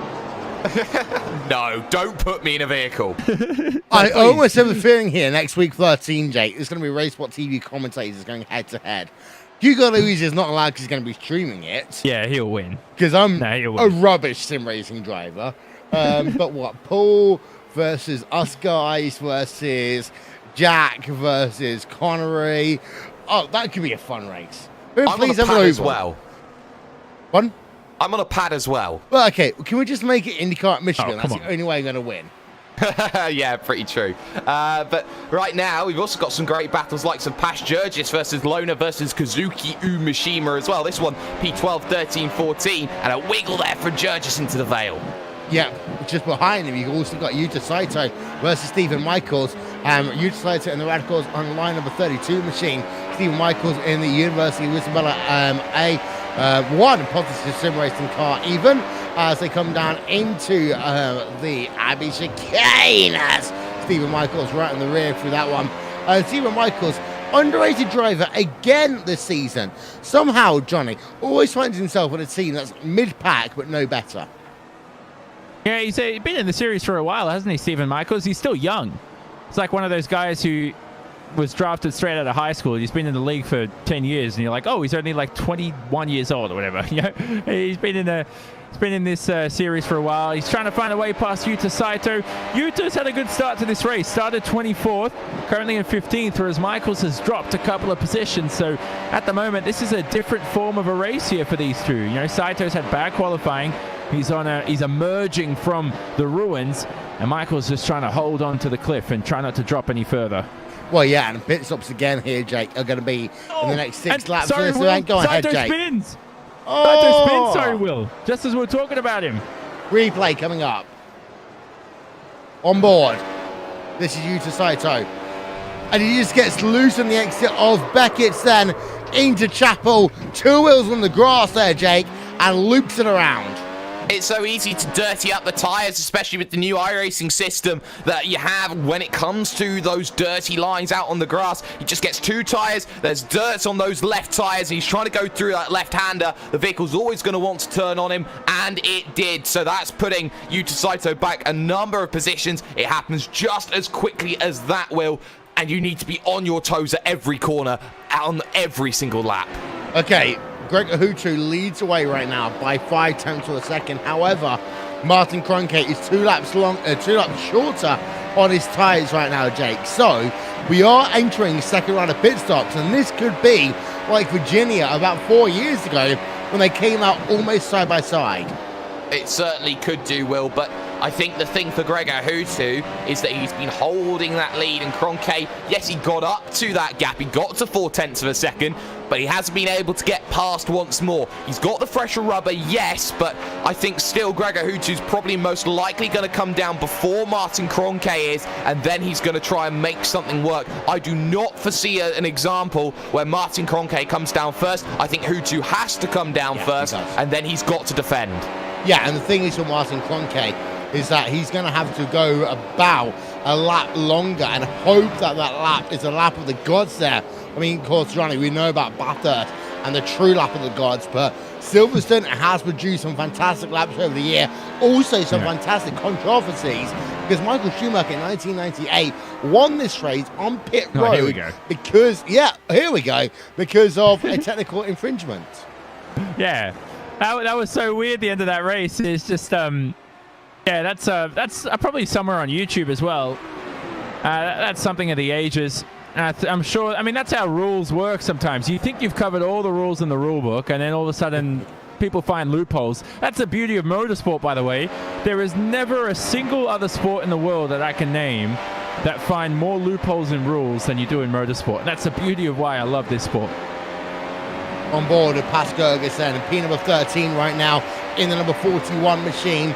Core Sim Racing hunting down Moritz Lohner. One thing we will say, Jake, there hasn't been much overtaking in this event today. We're going to put up the graphic on the left-hand side of your screen for you right now, and you will see, in terms of moves and shakers in this event, well, Matt Backham is up 5 places. We kind of almost expected that. Moritz Lohner is up 5 places. You almost expected that one. Apart from that, no real moves and shakers inside your top 15. Well, except Kazuki Umeshima, who's +8 at the moment, has done a fantastic job. Well, he's 14th right now, Will, so I definitely think he is inside of the top 15. Yes, you're right. So right now, he's got Jurgis in front, who has lost that position the last couple of laps to Moritz Lohner. So Jurgis under a bit of pressure. Umeshima could try and get something out of this one for Radicals Online. A Radicals Online where Kazuki Umeshima is their top driver at the moment. Yep. This is me being blind. I've got 4.75% contact lenses. And Kazuki Umeshima is in P number 14. He is up 8 places here today. In terms of people losing positions, Freight Showhorse, again, Team Redline are losing positions here, Jake. Down 18 places for Freight Showhorse, although up 10 places with Daniel Bieder and Ricardo Orozco. Yeah, Freight Showhorse after this event, and that's really going to hurt them, but you see the likes of Ricardo Orozco's done well for Positive Sim Racing to gain those 10 positions. +8 for you, or +6 for you to Saito, despite the spin could have been so much more for him today as well. So, you know, everything happens for a reason.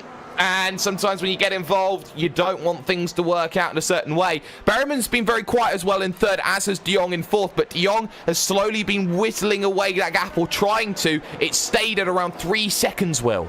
Yeah, and the last lap gaps, let's have a look. That over the last 3 laps, it's been about 2 tenths gained there by Mitchell de Jong, number 24 machine. And this is the thing with de Jong right now, Johnny, is that he has to be better than this. This is, he calls it, his only chance to win a World Championship Series is 2018 because of future contractual obligations, and this is his only chance to do it in sim racing. But he's only P number 4 here. Started off well, but he's losing pace a little bit. Well, I think when I was a driver and I was in these situations, I think those 6 seconds were lost because of his poor starting position. And a lot of that time he lost on the first lap. He started in 7th, had to pass all these cars on the lead lap. He already lost basically a second or 2 based on grid position.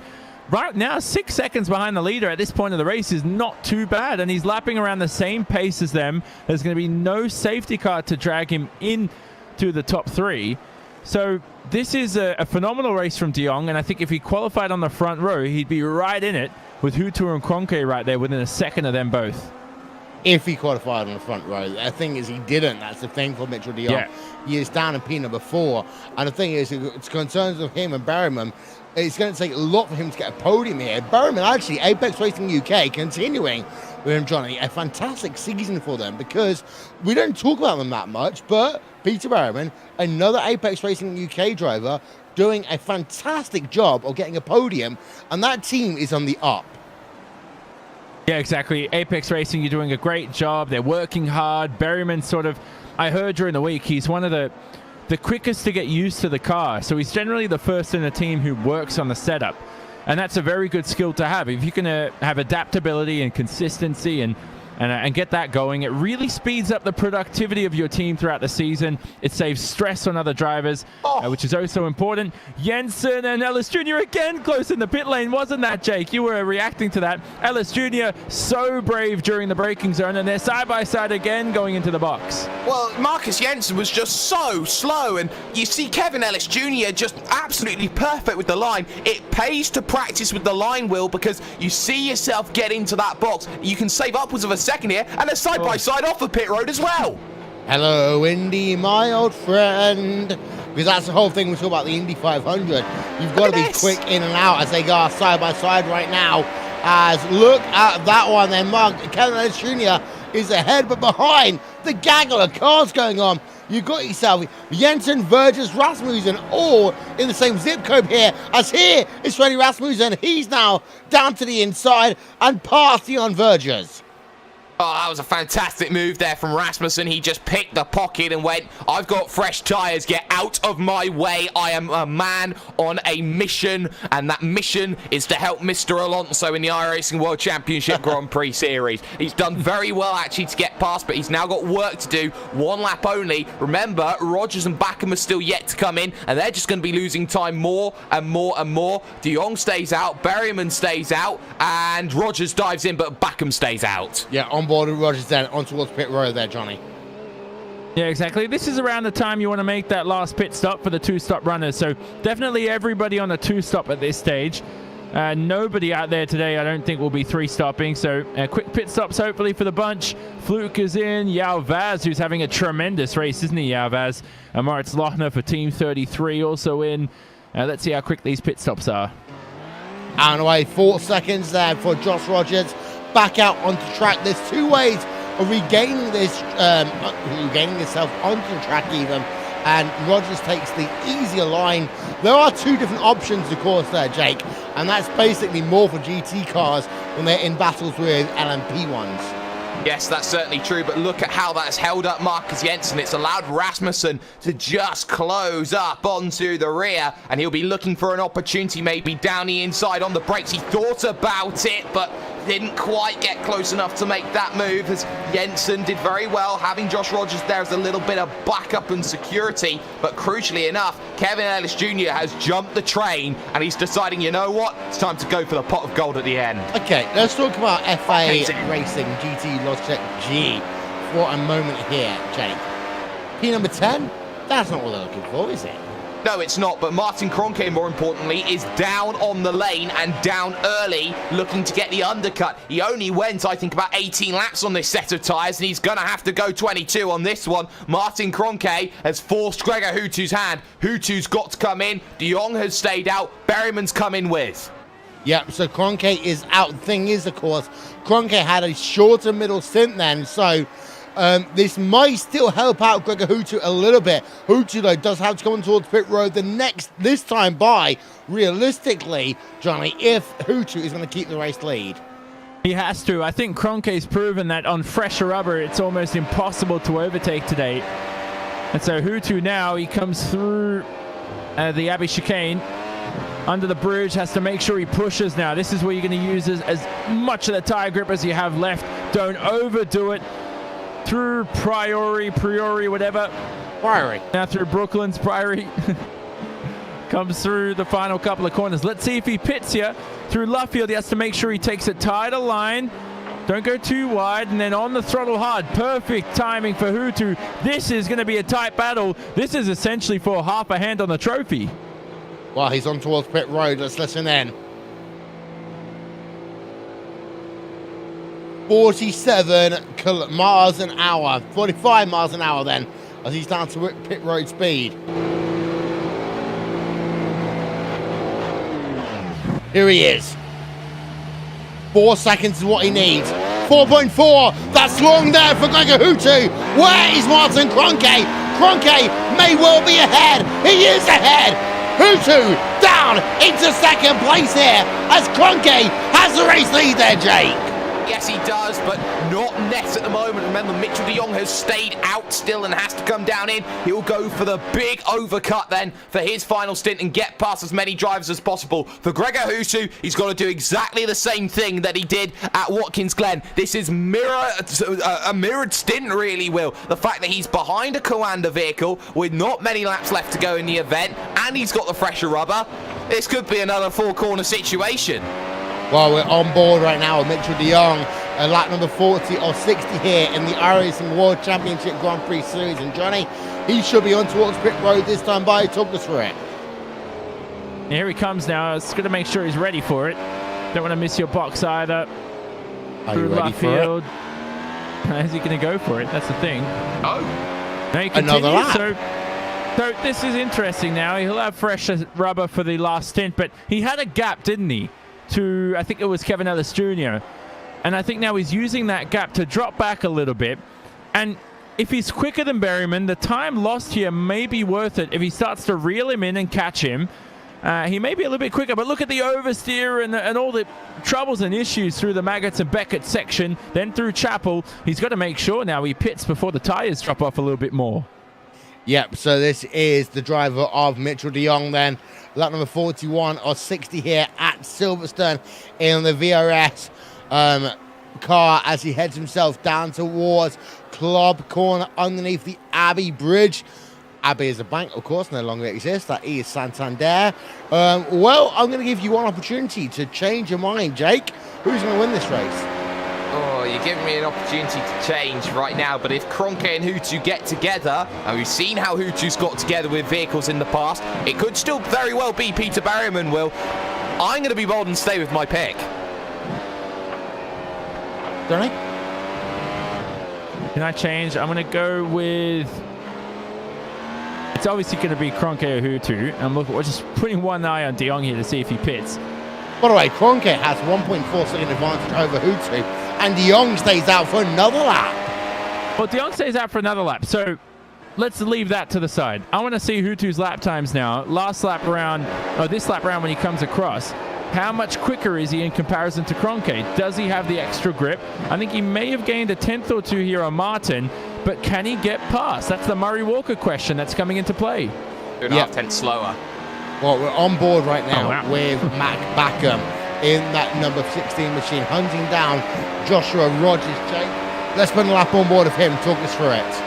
Well, for now, Matt Backham needs to get within a couple of tenths of a second as he heads through Copse Corner, turn number 1, looking for every little bit of track that he possibly has available to him. Now through Maggots and Beckett's, this is where the dirty air becomes a massive factor and why the DRS isn't as effective as many people think it is on the run down the Hangar Straight. Out of Chapel, into now the Hangar Straight they come along, and for Josh Rogers, he has Kevin Ellis Jr. in front. The big difference, though, he's not getting the DRS from Kevin Ellis Jr. on the brakes. Right-hander, Stowe Corner, looking to get that power down off the exit is Rogers, and he does very well. Backham is following very nicely in tow. Now this is one of the slowest parts of the section, into the Vale and then Club Corner here. This long right-hander that you just try and ease onto the power as quickly as possible, and Matt Backham has closed ever so slightly over that middle part of the stint, looking to continue on that charge then as he heads into the Abbey chicane. Left followed by the right, and if you can pick up a run up of here and in through Bridge, you may have harder shots into Priory. This is Bridge Corner, and you can see just how everyone moves all the way across. Not as much that time though from Matt Backham, and that different line is going to cost him a little bit of time in the overalls. They make the breaks into Brooklands. Luffield comes up, and then the small kick right of Woodcote, and that is a lap with Matt Backham. Meanwhile, let's have a look, and Mitchell de Jong is on pit road. So de Jong is on pit road, off pit road, and he is in P number 4 for the time being there, Johnny. Yeah, so this is good now. So his gap to Peter Berryman, well, I don't have the gap at the moment. Live timing will update soon, but about 8 he's definitely, it's about 8 seconds. There we go. So it's updated, and it was 3 seconds, I believe, before the pit stop phase. So now he's got much fresher rubber, and that's maybe what you need to overtake around this joint. That's something that we haven't seen for quite some time during this race. So de Jong, his strategy, pivotal pit stop there towards the end of the race, and quick 17-lap stint, extremely short to win the race. Behind, you got Marcus Jensen versus Jamie Fluke, B number 9 on track right now. Burst Esports versus Apex Racing UK. And well, Jake, they say some of these cars come from the same almost hypothesis between the two of them, between Burst Esports and Apex Racing UK. But right now, Fluke is behind Jensen, battle for B number 9, and these two hold no strangers.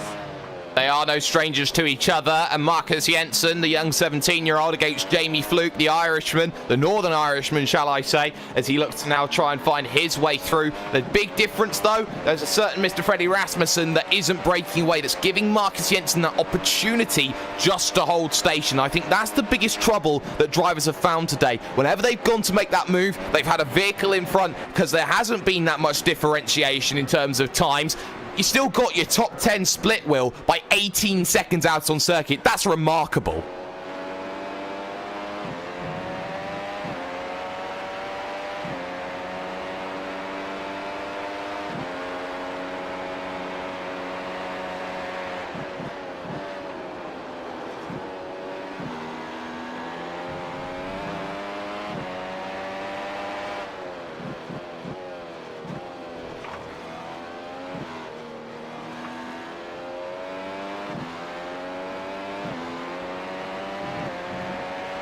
On board then with Frederick Rasmussen and Jake. I will tell you one thing, that Frederick Rasmussen is in a P number 8, but that, in terms of FO Racing GT Logitech G, is not arguably good enough for them because of the fact that Fernando Alonso, P number 2 right now in the 24 Hours of Le Mans, he's looking for race victory.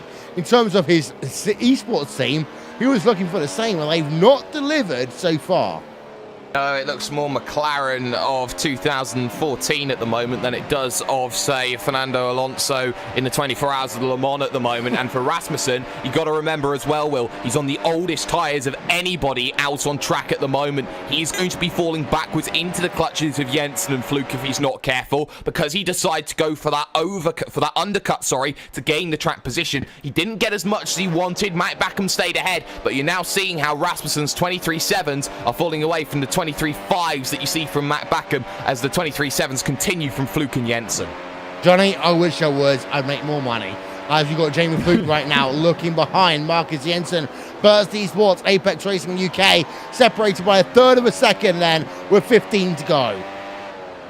Can I just say, on a different note, can I give Jake Sturgis a big hello? I know he's watching this race. I know he's in the spectators somewhere. He finished top 5 in the championship 3 times, and we miss him. Tell him to qualify again for 2019. That's all I want to say right now. He almost won, didn't he, at Motegi, or not Motegi, it was Tiadia, as I like to call it. He had technical difficulties, otherwise he'd been the first driver to ever win, second driver to ever win a race in the World Championship Grand Prix Series and the NASCAR Peak Entry Series powered by iRacing. Yeah, exactly. That was the 2013 Motegi race, or TIADA race. And after that, never really had 2014, had a good season and never really figured out the McLaren, and had a couple of races last year, I think. Didn't return here for 2018. But anyway, he's watching, and a big shout out to him. And also, the thing I've noticed this round, Will, is that, remember Coanda, we asked them what went wrong this race. You know, there was something different about them at Watkins Glen. Hutu had figured them out a little bit. Straight away after the race, Mitchell de Jong said they knew the issue. They fixed it. I spoke to a lot of teams. They said it could have been an ERS issue, and just in terms of how they were using it. Straight away now at Silverstone, they're back to being quick. Could be on par for another race win here today. Hutu's just trying to keep them honest, though. So we'll wait and find out in just over 10 laps' time if Coanda have solved their errors from Watkins Glen. Imola, next race in the World Championship Grand Prix Series on July 7th. And then we've got ourselves Zandvoort, Indianapolis, Suzuka, Nürburgring, Spa, and Circuit of the Americas to round out our season. Well, Jake, it's a 14-race season here this season. So longer than last year, but still 2 rounds shorter than what we had in years previous. But in terms of tracks, they are very, very different. And I will say that Zandvoort and maybe Suzuka are going to be the 2 wildcard rounds of this season. I think they certainly could be, Will. And you look at Zandvoort, it hasn't been on the calendar for a couple of years. And so that coming back into play will certainly throw a cat amongst the pigeons. But Suzuka, always traditionally a difficult track, especially with the Japanese asphalt that you get to see around there. So I think that could throw up a few surprises. Radicals may decide to come up to the forefront once more at a circuit like Suzuka. But for now, I think that this Silverstone race has been a really good form setter. Yes, Kroenke arguably is still the quickest driver in this field, but not by much at the moment. Hutu still gained a couple of hundredths, and it was 3/10 over that last lap as he tried to get past Mo Garfilio. So for Gregor Hutu, he's still within 1.2 seconds. The moment he brings that within a second, Will, psychological advantage goes back to Hutu, and I wonder if Hutu will try and run Kroenke out of fuel. You know the thing that I'm most angry about in this race here today, Johnny, is that we haven't got a Porsche pig skin livery. No, we don't. Someone should run that. I think they do this in Formula One. You know, when drivers have special helmets, we should have teams running like special livery rounds a lot more. They're doing the NASCAR Big Entry Series. They have the throwback series at Darlington. Yeah, well, exactly. I didn't think about that. That's true. And that's something that we should consider this series. So where's Kevin Ellis Jr. in this race? He's P5. He needs to push that through in the forums. If he's the guy who's pushing through solutions to possibly... Let's get a 3D skin back, for starters. Let's go. Let's have all the cars red, black, and white, but at least one race, so we have absolutely no idea who is where on track, and then go from there, except for Orion, of course. Yeah, it's like when you wear historical jerseys in US sports, isn't it? And you get that kind of stuff going. That's something to do for the future. You can also No, that's it. I have nothing else to suggest. I was hoping when I said that something was going to pop up in my mind and nothing did. So we're just back to blank. Jake, any other ideas? My idea is that drivers actually have themselves an opportunity to overtake. Maybe we could even do something very, very interesting, like a reverse race or something like that, where you put the quick drivers at the back and the slow drivers at the front and see how things end up. You do that, and then also you turn in the wrong direction for 100 laps, and then have them going opposite direction for the last 50 laps. Well, I think there's only a couple of circuits that allow that, Will. Well, yeah, true. I thought you meant they reverse gear the whole race. They don't. Like they drive in reverse. Have you seen? By the way, have you two seen figure 8 racing out there on the internet? That's crazy. Imagine these guys doing it. 40 I don't need to drivers, see it on the internet. I've seen it in real life. I went to Irwindale Speedway for what was supposed to be the last ever race at Irwindale. And then, one second, and then they said, actually, wait a minute, we're actually going to stay open, Irwindale Speedway. So they ended up having a race. And I'm not kidding you here. They had figure 8 boat racing. So they had a car with a boat on the rear of it. But I'll tell you one thing right now. Your top 8 is Martin Kroenke leading by 1.4 over Gregor Houtu, Peter Berriman in 3rd, Mitchell de Jong in 4th, Kevin Ellis Jr. 5th, Rogers in 6th place, Matt Bakken in 7th, and Freddie Rasmussen in your top 8. We have a number of retirees here today. User started Tommy Osgaard, Martin Piatella, Valis Rumniak, and Mark Partington, Antoine Heglin, Frick Shawhorse, and Daniel Arndt Rensing are all out of this event here today. So 23 drivers remaining in this event. Of those, 21 are on the lead lap, Jake. Yeah, and well, those on the lead lap, we've just seen Paul Ilbrink fall the lap downwards very much out of the way of Kroenke and Houtu as the pair of them look to charge their way through. Keep an eye out, though, because Mitchell de Jong has certainly got himself the gap that he wants to keep away from Kevin Ellis Jr., but certainly doesn't have the pace to close down Berriman. Only 0.3 of a second a lap right now as Backham again takes the alternative line in comparison to Josh Rogers in the battle for 5th into 6th place, But for the moment, it's just been that chopping and changing at the front of the field. Sometimes it's Kroenke who's faster by a 10th, but all of a sudden, Houtu brings that gap back down to 1.2 seconds. I think Houtu needs to get on the phases now. It's 10 to go at the line. Yeah, indeed. So Matt Backham's leading the way. Let's ride him, boy.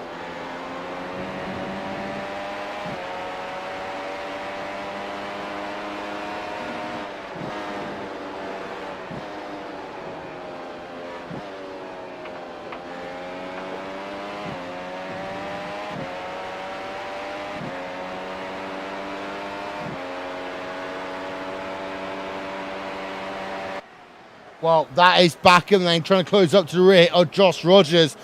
For those of you that were listening and might have heard a bit of a beep, we apologise. It was just going something, hello, my name is, as Matt Backham is currently in P number 7. Josh Rogers in P number 6 right now, Johnny. Yep, so looking at the championship battle, at the end of this race, it could be potentially at the moment, looking at the way everyone's finishing, could be Gregor Houtu in the lead of the championship. Depending on whether or not Mitchell de Jong 16 points behind. So actually, if everything stays stagnant, de Jong and Houtu will be matched for the championship lead. Obviously, Houtu would lead it based on more wins. He will have 2. Oh, no, so it would be 1-1, actually. No, excuse me. There you go, back to second place. Houtu has like almost every other race being a second place. Yeah, precisely. Yeah. So that's going to be the thing for Houtu. He's going to have the championship lead. But that's the thing here, Jake. We haven't had a championship as close as this over the course. And we talk about 2011 as being the hallmark series of the iRacing World Championship Grand Prix Series. I mean, 4 rounds in 2014 were fantastic, and then it became Houtuville. We have not had a round into June, a series into June, which has had such a close battle.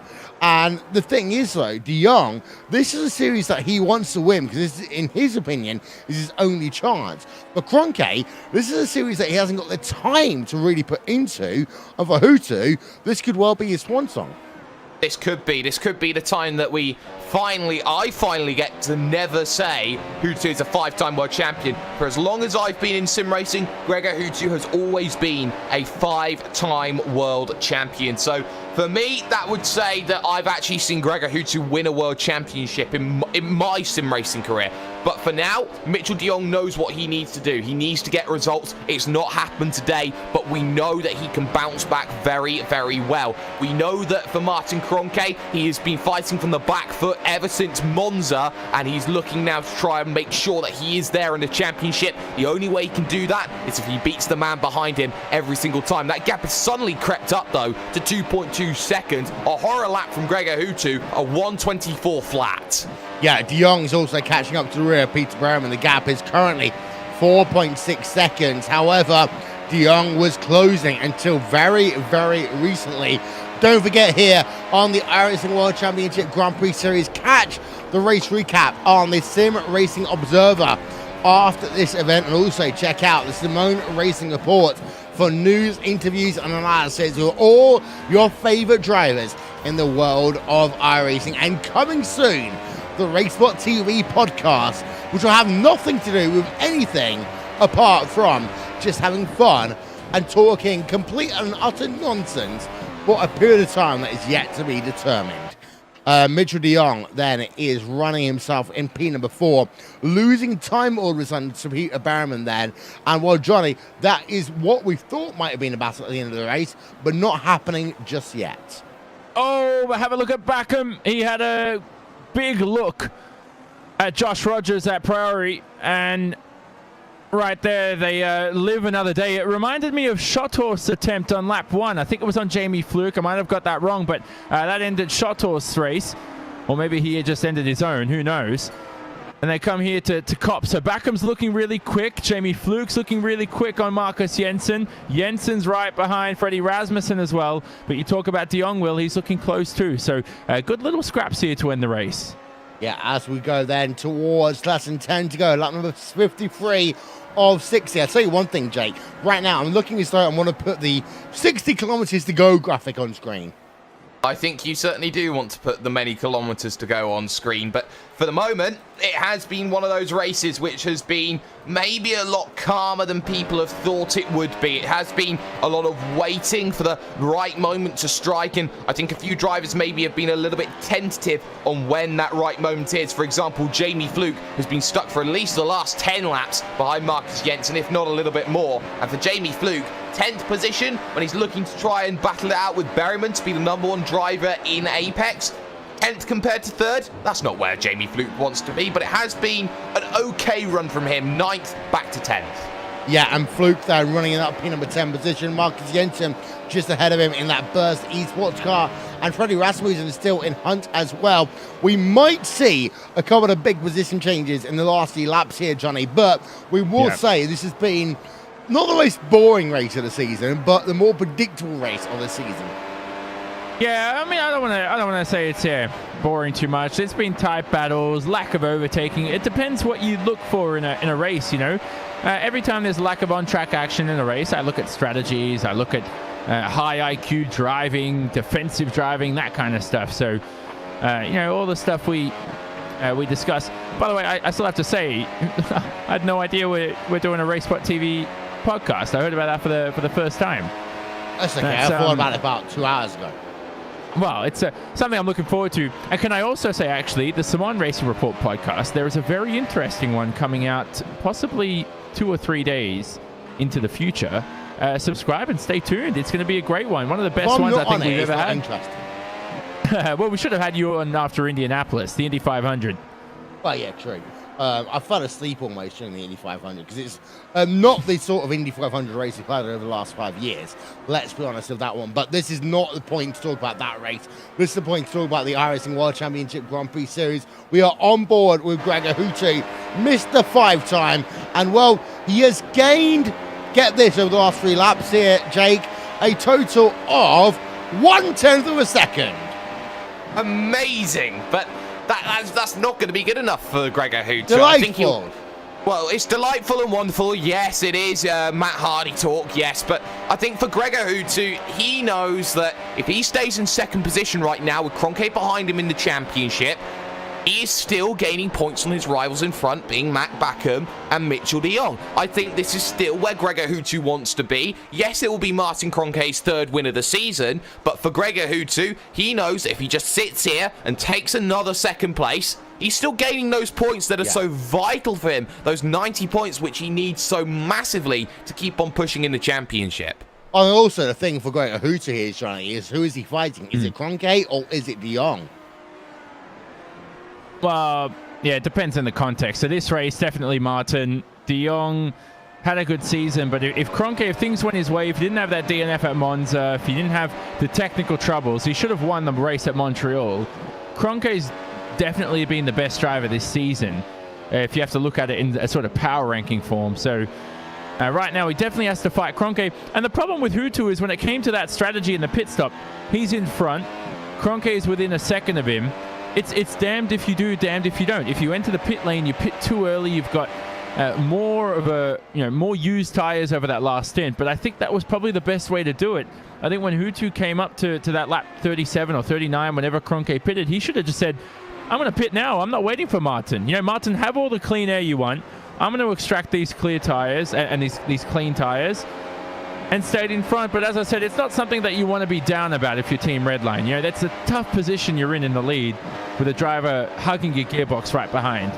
Don't forget, of course, Friday Night Primetime this season is the iRacing Le Mans Series. To catch that one every Friday night at 7 p.m. GMT here on the world's greatest sim racing broadcaster, Racespot TV, and also on iRacing Live. Looking at Freddie Rasmussen, FA Racing, G2 Logitech G, and Marcus Jensen in Burst Esports, battling out for P number 8 there, Jake. Yeah, they're battling it out for 8th position and having a pretty nice scrap as well. But the thing is, there's just that gap for Rasmussen that he's got. This could be Fluke's opportunity, though. Was in a couple of tenths of a second, had a mini look, but wasn't really close enough. And here's a little fact that you may need. We've got Matt Backham still on the rear of Josh Rogers, looking for the move again down the inside. Not going to quite find it, but here's a fact, Will. We haven't had back-to-back winners so far this season, and that's set to continue if things stay like this. It does, and again, this is why we get the comparisons to 2011, as we're on board and Matt Backham gets a slower run out on Luffield number 2 through Woodcote towards the start-finish line. 4 laps to go. Social media expert Jack Stiles, well, your Twitch has just been overtaken because apparently Fernando Alonso is now racing an LMP1 at Le Mans. He has. He's just got in the number 8 for anyone who really cares. Obviously, 4 more laps to go here at Silverstone. A few more at Le Mans, I believe. But yes, Fernando Alonso, he has got one driver in the series in the form of Frederick Rasmussen and the FA G2 Logitech G car. But he is now in the number 8 Toyota at Le Mans. And I believe they are currently leading as well. Yeah, they are, as we're just having a look there at Matt Backham. For Josh Rogers, he had the advantage of DRS then down the back because of a lapped car there, Jake. But Backham, I think, is now hunting P number 6, and I actually have to say the tyres have gone off on Josh Rogers, because here is Backham. He's as close as he's ever been towards the Abbott chicane, and Backham all of a sudden is howling down to the inside. Oh, he's trying. There's contact, though, and they're both going to go off here. They're both going to survive, and this allows Rasmussen the chance. Moves to the outside, runs out of road, and suddenly, Matt Backham, all of a sudden, is trying everything to get himself back in. But right now, Rasmussen is right on the rear here, Will. Yeah, there's a replay as we saw both drivers go off. Backham has to remain where he is. He does not lose a position to Freddie Rasmussen. He tries to dive down to the inside again on Josh Rogers, but Johnny, that was close. That was brave from Matt Backham. Brilliant racecraft. And just a slight bit of contact. Hey, I like that. Little pushing and shoving. Nothing against the rules. I don't mind that. Everyone loves to complain about that kind of stuff, but that's racing for you. And right now, Rogers just has to manage these next few laps to win this race. Does Backham still have the tires in him? Did he degrade them at all, battling too hard with Josh Rogers? Here we go, round 2 between this bunch. Yep, down the hangar straight away once again. Last time by, Backham did lose a bit of time, of course, because of that incident, but he gains again, Johnny, towards Club Corner. Yeah, here he is now in the braking zone. This is the traction zone we've seen Backham really master throughout the whole weekend, even in qualifying as well. And here he is on the exit, a bit too far behind now to pull off an overtake. So he has to set it up really through this stadium section here. He has to stay close to Rogers, don't overdo it, stay close through Copse, Maggots and Beckett's. And maybe it could be Jake Sperry's corner over here that he could pull off the move. Yeah, as Matt Backham then remains in 7th place.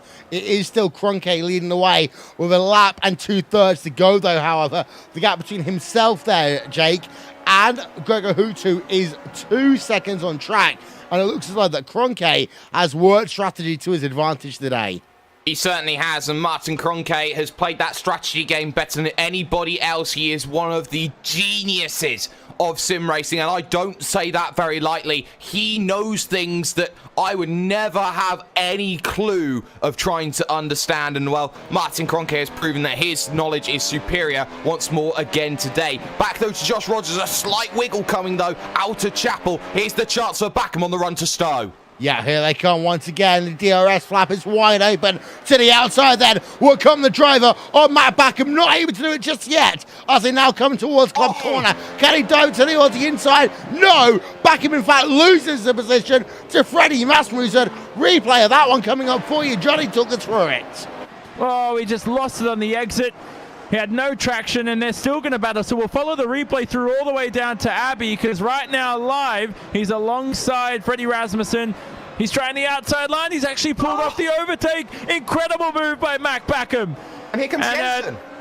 Marcus Jensen comes through too. No room for Marcus Jensen, but we'll follow that replay through. One of the best overtakes we've seen in quite some time. One of the best of the season. Look how close that was through the Abbey chicane, forcing his way through. Matt Backham. Jensen tries to go down to the inside into Bridge Corner. Cannot make it work there, Jake. No, he couldn't, and now the last lap of this event for Martin Kroenke with a 1.6 second lead. It is everything that you want to see and a bit more. You got Jamie Fluke trying to get in on it, Jensen there, but most crucially enough, that gap is closing right now for Kroenke, but he's just leaving that all on the table going, go on Hutu, you could have had this.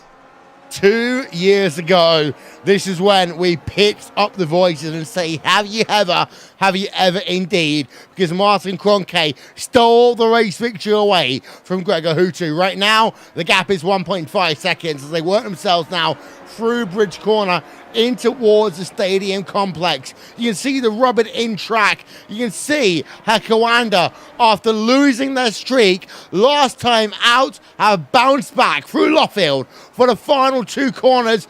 Just Woodcock left to go here at Silverstone, and Martin Kroenke is back to winning form here in the iRacing World Championship Grand Prix Series.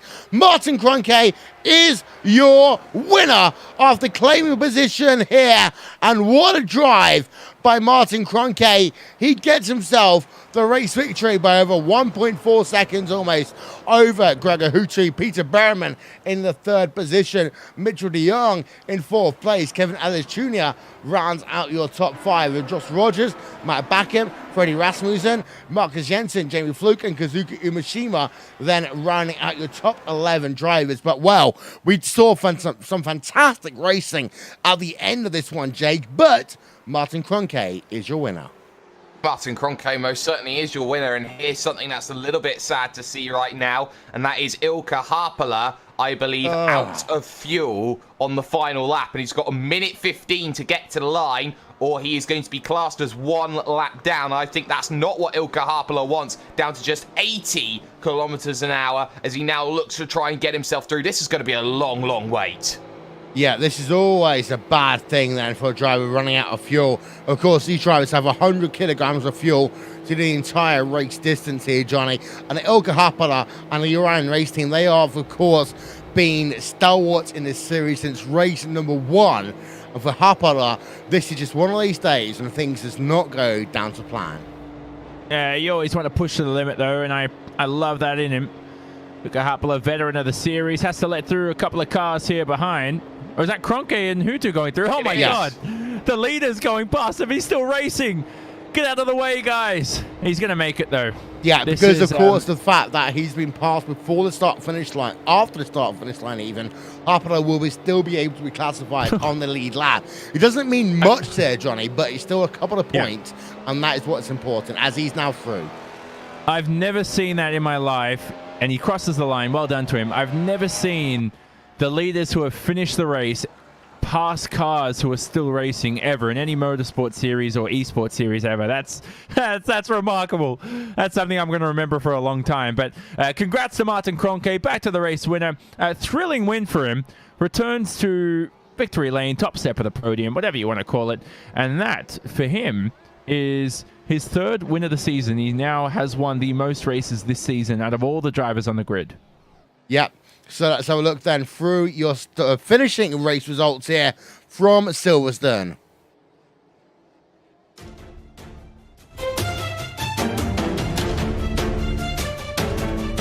Well, Kroenke wins by 1.4 seconds over Gregor Houtu. Peter Berman then comes home in third place, and Richard de Jong in fourth. Kevin Ellis Jr. in fifth.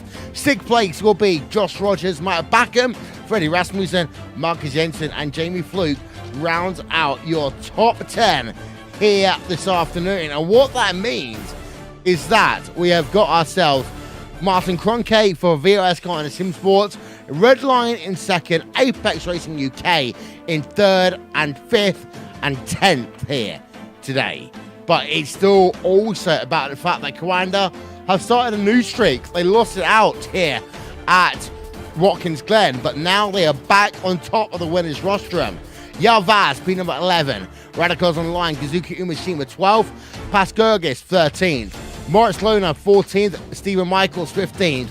Rest of the results up on your screen here from Silverstone. We're going to take a break. We'll be back in just a few moments' time.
cheer of the Indianapolis Motor Speedway.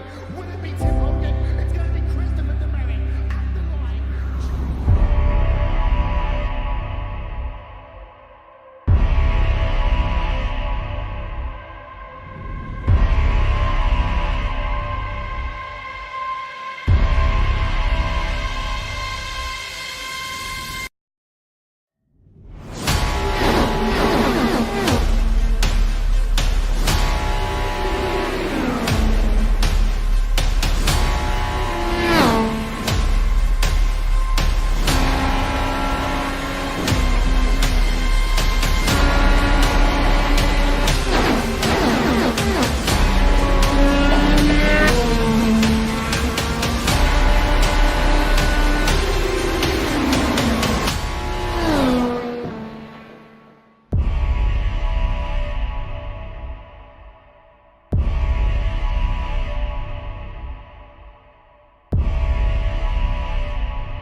Welcome back. Post-race coverage here from Silverstone on the iRacing World Championship Grand Prix Series. What a race we've had today. Johnny, it's not been as crazy, as action-packed as what we've seen in previous rounds, but the Coanda train is back. No, a great victory by Coanda. They figured out possibly their ERS issues from Watkins Glen. They didn't lose the lead on the last lap this time around, so Hutu couldn't get it done, but incredible race. I believe the championship is now tied between Hutu and De Jong. Still waiting for a points update, but if our calculations are correct, it's going down to the wire between those two. But at the moment, it looks like Kroenke is definitely probably the quickest driver out there on the grid. If he had that Montreal win and didn't have the Monza DNF, he'd certainly be leading the championship at this stage. Yeah, and Jake, if you look beyond the immediate headlines, you can still see this is still a topsy-turvy season. De Jong, championship leader, now joint championship leader in P number 4. Hutu, another second place. Kroenke winning again. Still no one knows who's going to win this championship because no one has had true form this series. No, we haven't had back-to-back winners yet this season, and that is the most surprising thing out of the lot. Yes, you can say Coanda have won 6 of the first 7 races, but more crucially than that, it has been down to a point of nobody can get 2 wins in a row. Nobody can wrest the form book away. It seems everyone wants to play hot potato right now with this championship. And the fact that we are still talking undecided into the second half of this season, and we still don't know if any one of 4 can still win this, I'm excited, Will. I'm really excited. I am indeed as well, as we have got ourselves your race winner, the driver of that Coanda Sim Sports machine, number 5, Martin Kroenke. Welcome back to Victory Lane. Well, thank you. Okay, this wasn't an easy one, but you had to battle with Martin Kroenke. With Martin Kroenke to battle yourself, had to battle with other drivers as well, of course, including Gregor Hutu throughout the course of this event. But you did get yourself the victory here today. How hard was it out on track? It was fairly difficult to get rid of Gregor, first of all, in the first stint. I managed to get him out of DRS relatively early on, I think around lap 8 or 10 or so. But he managed to get back into the DRS range relatively quickly afterwards. I think I had 2 laps or so with him cleared, and then he was basically stuck behind me again. He managed to get the undercut done, which was a little bit annoying, because then I would essentially be stuck behind him all the time. I could get pretty close to him for most of the time. In some laps, probably about 0.2, 0.3 behind him, but couldn't get past. And yeah, luckily we made the undercut afterwards in the second pit stop, and from then on it was pretty much just trying to manage the gap and not allow him into the DRS range, and then it was relatively relaxed towards the end. 2 and 1. First of all, how worried were you about the undercut? And also, are you frustrated about the fact that races these days have gone from being everyone pits at the same time-ish to now being a case of if you work the undercut or work the overcut, strategy dictates the victories more than necessarily how fast you are on track? I don't find that frustrating at all, to be honest. I think it's a good thing for the series overall, good for the viewers, good for everyone, really. It makes racing a lot more interesting, and having a little bit of leeway with what you do with strategy is a good thing, in my opinion. You get yourself victory, of course. VOS Command Sim Sports lost that streak last time at Watkins Glen. You've got that back. We did have an interview after Watkins Glen review because, of course, I can imagine how frustrated you were after that event. But it's a new streak then starting for Koana Sim Sports in the middle part of the 2018 season. How long do you think that Koana can keep this one going?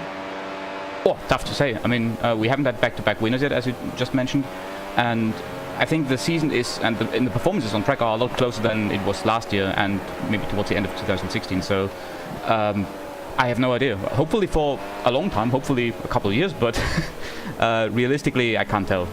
Could be over next race, could go for a couple of races. I don't know. Yeah, we're showing the outcoming races from this event. We've got Imola, Zandvoort, Indianapolis, Suzuka, Nürburgring, Spa, and Kota coming up in the schedule. Which of those are you looking forward to the most? Certainly Spa and Suzuka. I think those are tracks that are really good for us. Kota should be good as well. Zandvoort is a little bit of an unknown. We have never raced a car there, I think. Yeah. And I'm not really quite sure how well that track is suited for this car. We'll see. That's probably the one I look the least forward to. Well, before we let you go then, Martin Kroenke, you do one here today. Who do you want to thank from Koana Sim Sports and that entire organisation? Well, first of all, my teammates for working on the setup and doing all the preparation for this week. Then massive shout out to our spotters. They did a strategy call today and they have worked very, very well. So huge thanks to those.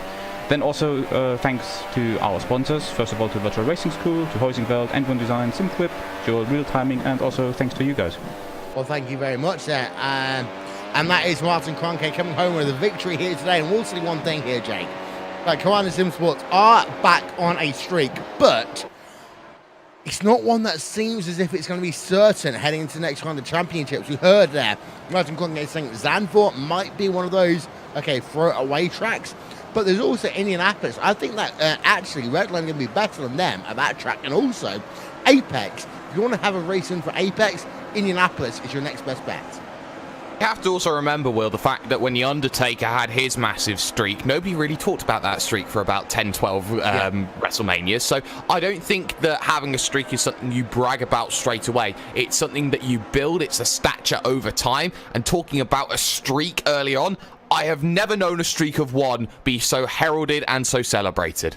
Well, you say that, but of course they've just finished a streak. They're starting another one race afterwards. Yeah, The Undertaker might have had one in the wonderful scripted world of Paul Heyman WWE, but we have to say that it looks like Koana have found some form here today.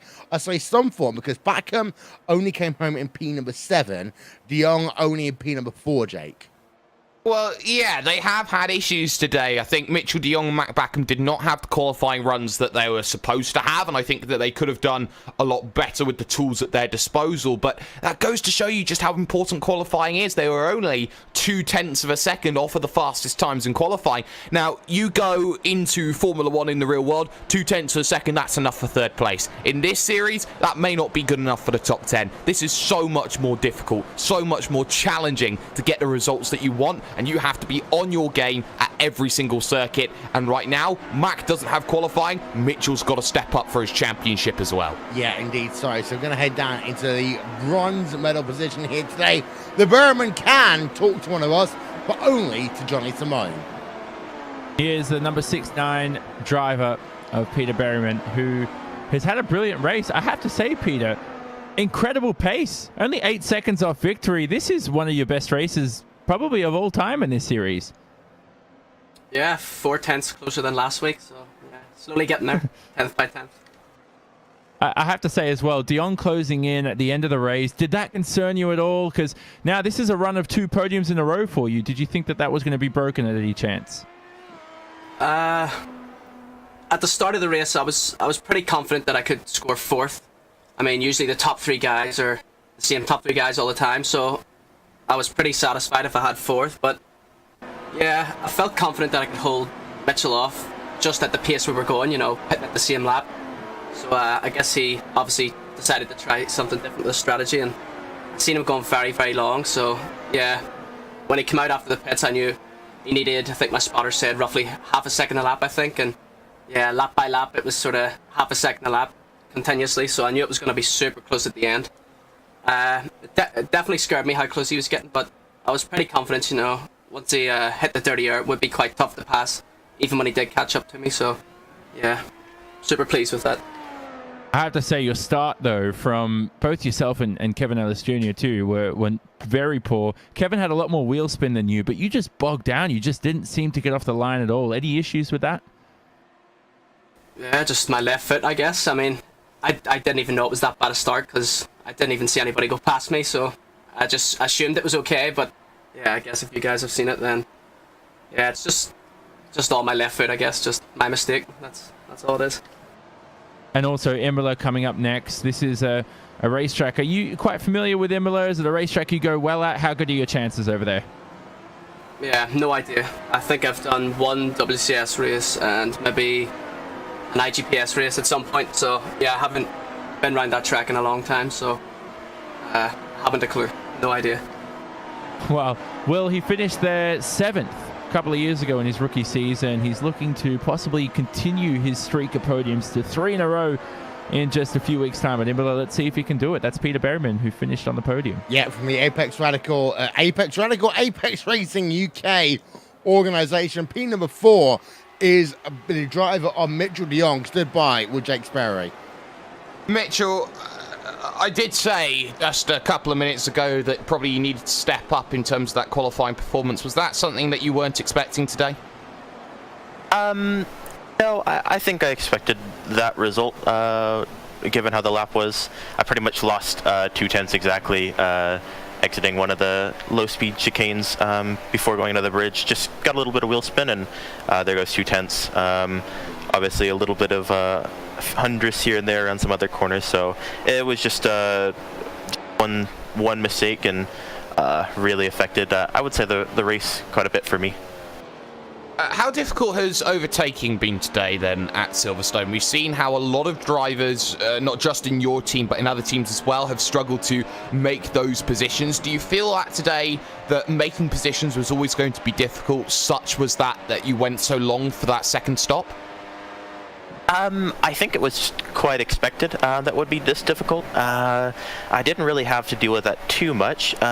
We had a nice battle with Marcus and Josh pretty early in the first stint when the tires were still quite fresh, so it really didn't hurt me too bad. But I think it was quite okay, given what we were expecting. I went a bit too conservative, I'd say, with the setup, trying to make it last a bit longer on the long run, and yeah, really hurt my early stint pace. So I think that made it quite a bit more difficult for myself, trying to catch up and overtake people. So nope, it's you live and you learn. You lose ground then to Gregor Hutu. You head to Imola in the second half of the season, maybe not on the most electric of form that we've seen from you. How are you going to wrest back control of this championship and get yourself back onto the winner's circle? Well, to be honest, I'm not too upset about, the pace once we were in the race, so I think we can just take the positives from that. I think all the tracks from here on are a bit more favorable for me. I quite like them a lot more than kind of the earlier rounds, so I'm looking forward to that. And I don't want to come here and finish 4th. I want to be winning and fighting for wins. So yeah, we'll get back. We'll get back there. Wants to be winning and fighting for wins, Will. How crucial is that for Mitchell de Jong, who finished 4th today? He knows he's in for a championship fight, and he's got to go and get those championship results. He does indeed. That is Mitchell de Jong then coming home in P number 4. Let's get some final thoughts then. Half the season is now scored complete, Johnny, and I still have no idea who's going to win this championship, because de Jong can win it, Hutu can win it, Kroenke can win it. I also think that if some other teams put it together in the second half of the championship, there could be new drivers coming into the fold as well. Yeah, who knows? And those new teams could be the likes of Apex Racing UK, who constantly improve. Peter Berryman, 8 seconds off a race win. Incredible stuff from him. Jake, in terms of this series so far, though, 2018 has been one to remember. Yes, this has been the most boring, we might argue, of all of the 7 rounds so far, but it doesn't mean it's been a boring race. No, it doesn't, and I think that it still did a lot to set a precedent into the second half of the season. We did see how Gregor Hutu almost got the shot at turn number 1 around the outside of Martin Kroenke. Kroenke's got to do better when it comes to his start. We also saw just how difficult it was to overtake today, and when you look at circuits like Imola, which are traditionally difficult to overtake at, Zandvoort's quite difficult to make overtakes at. You know, you got some circuits coming up later on in the season, Will, where overtaking is going to be a premium, and you need to play that strategy game. Silverstone looks like it's going to be one of the form book setters for those 2 rounds of the championship. For drivers looking in that mid-pack, the likes of Kevin Ellis Jr., who's still waiting for interview, by the way, you look at those drivers who need to make that charge. They've got to work incredibly hard to make things work. Yeah, we're going to talk to Kevin Ellis Jr. very quickly then. Kevin Ellis Jr., welcome to RaceWhat TV, Victory Lane. Of course, you've been number 5 here today, getting yourself a strong finish in that Apex Racing UK machine. Yeah, cheers. Today was a really tough race, probably one of the toughest ones of the year, and it just seemed to be that strategy was really the main decisive factor in this race. Overtaking was just so tough. I mean, even if you were about half a second a lot quicker than someone, it was just so difficult to try and get a run out of Maggots and Beckett's down that straight. So yeah, we really had to try and work on the strategy to get ahead of those burst guys, because after about 10 laps or so, those guys began to struggle early on, and we were just losing time, and we knew we had to do something different on that second stop there. So yeah, today was definitely one of the toughest races, but glad to get out of that with a top 5. That was probably, let's say, the maximum we could have managed today. So yeah, chuffed. 2 and 1 here. You talk about how hard it is to overtake. Does that remind you of a couple of years ago when you were the team that's struggling in the second half of a stint? But also, we talked about this being maybe the most boring race of the season. Did it feel the most boring race for you? Not so much boring, more frustrating, I think, because I felt like I was losing about a tenth or 2 a lap behind those burst cars. And after we came out the first pit stops, I really gave it a proper go at the start of that second stint, just to try and get something on Marcus. But I mean, you couldn't even get alongside. It was so tough. So no, I mean, it was just a tough race in general, just frustrating more than anything. You got a question about pit road braking. Talk us through that one. Yeah, I don't know. I didn't really practice pit lane entry, and when I hit the brakes, on the first stop, I got alongside Marcus. So on the second stop, we both pitted on the same lap again, which was a bit frustrating. When I saw Marcus peel in, we were hoping to try and undercut, but we couldn't. So I knew I had to go for it on the entry. And yeah, I don't really know what happened there. We got alongside him and managed to pass him on the exit. So yeah, it was pretty good. I was a bit surprised to get alongside, because typically I'm one of the worst in the top 10 in terms of pit lane time. But no, today was that was an interesting pit in. Yeah. Well, it's 3 weeks until the next race. That'll be at Imola. Then you got yourself a 2-week gap until Zandvoort. Of Imola and Zandvoort, which one of those are you looking forward to the most? Really excited for Imola. Love that track. One of my favourites. So yeah, really looking forward to Imola. Going to work hard on that one.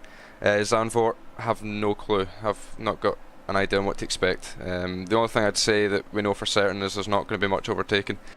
So qualifying is going to be definitely the defining factor for people up at the front. So yeah, it's looking like a good couple of races coming up here, and then we've got that break after Zandvoort. So I'm looking forward to that. Get a break away from some racing for a bit. But no, it's been a great season so far, and yeah, really looking forward to Imola in 2 weeks or 3 weeks time.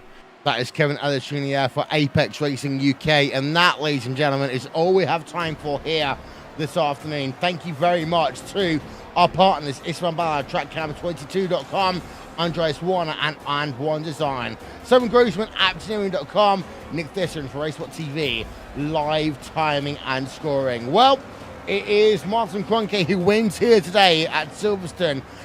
Gregor Hutu has to settle for second place, but he's right back now in the championship hunt, settling the score with Mitchell Dion. They are tied in terms of points. In a 3 weeks' time, we'll head ourselves over to Imola. It's a fast track, and who knows what will happen then. From Jonathan Simone, Jake Sperry, and myself, good afternoon from Silverstone. We hope you enjoy your Le Mans weekend.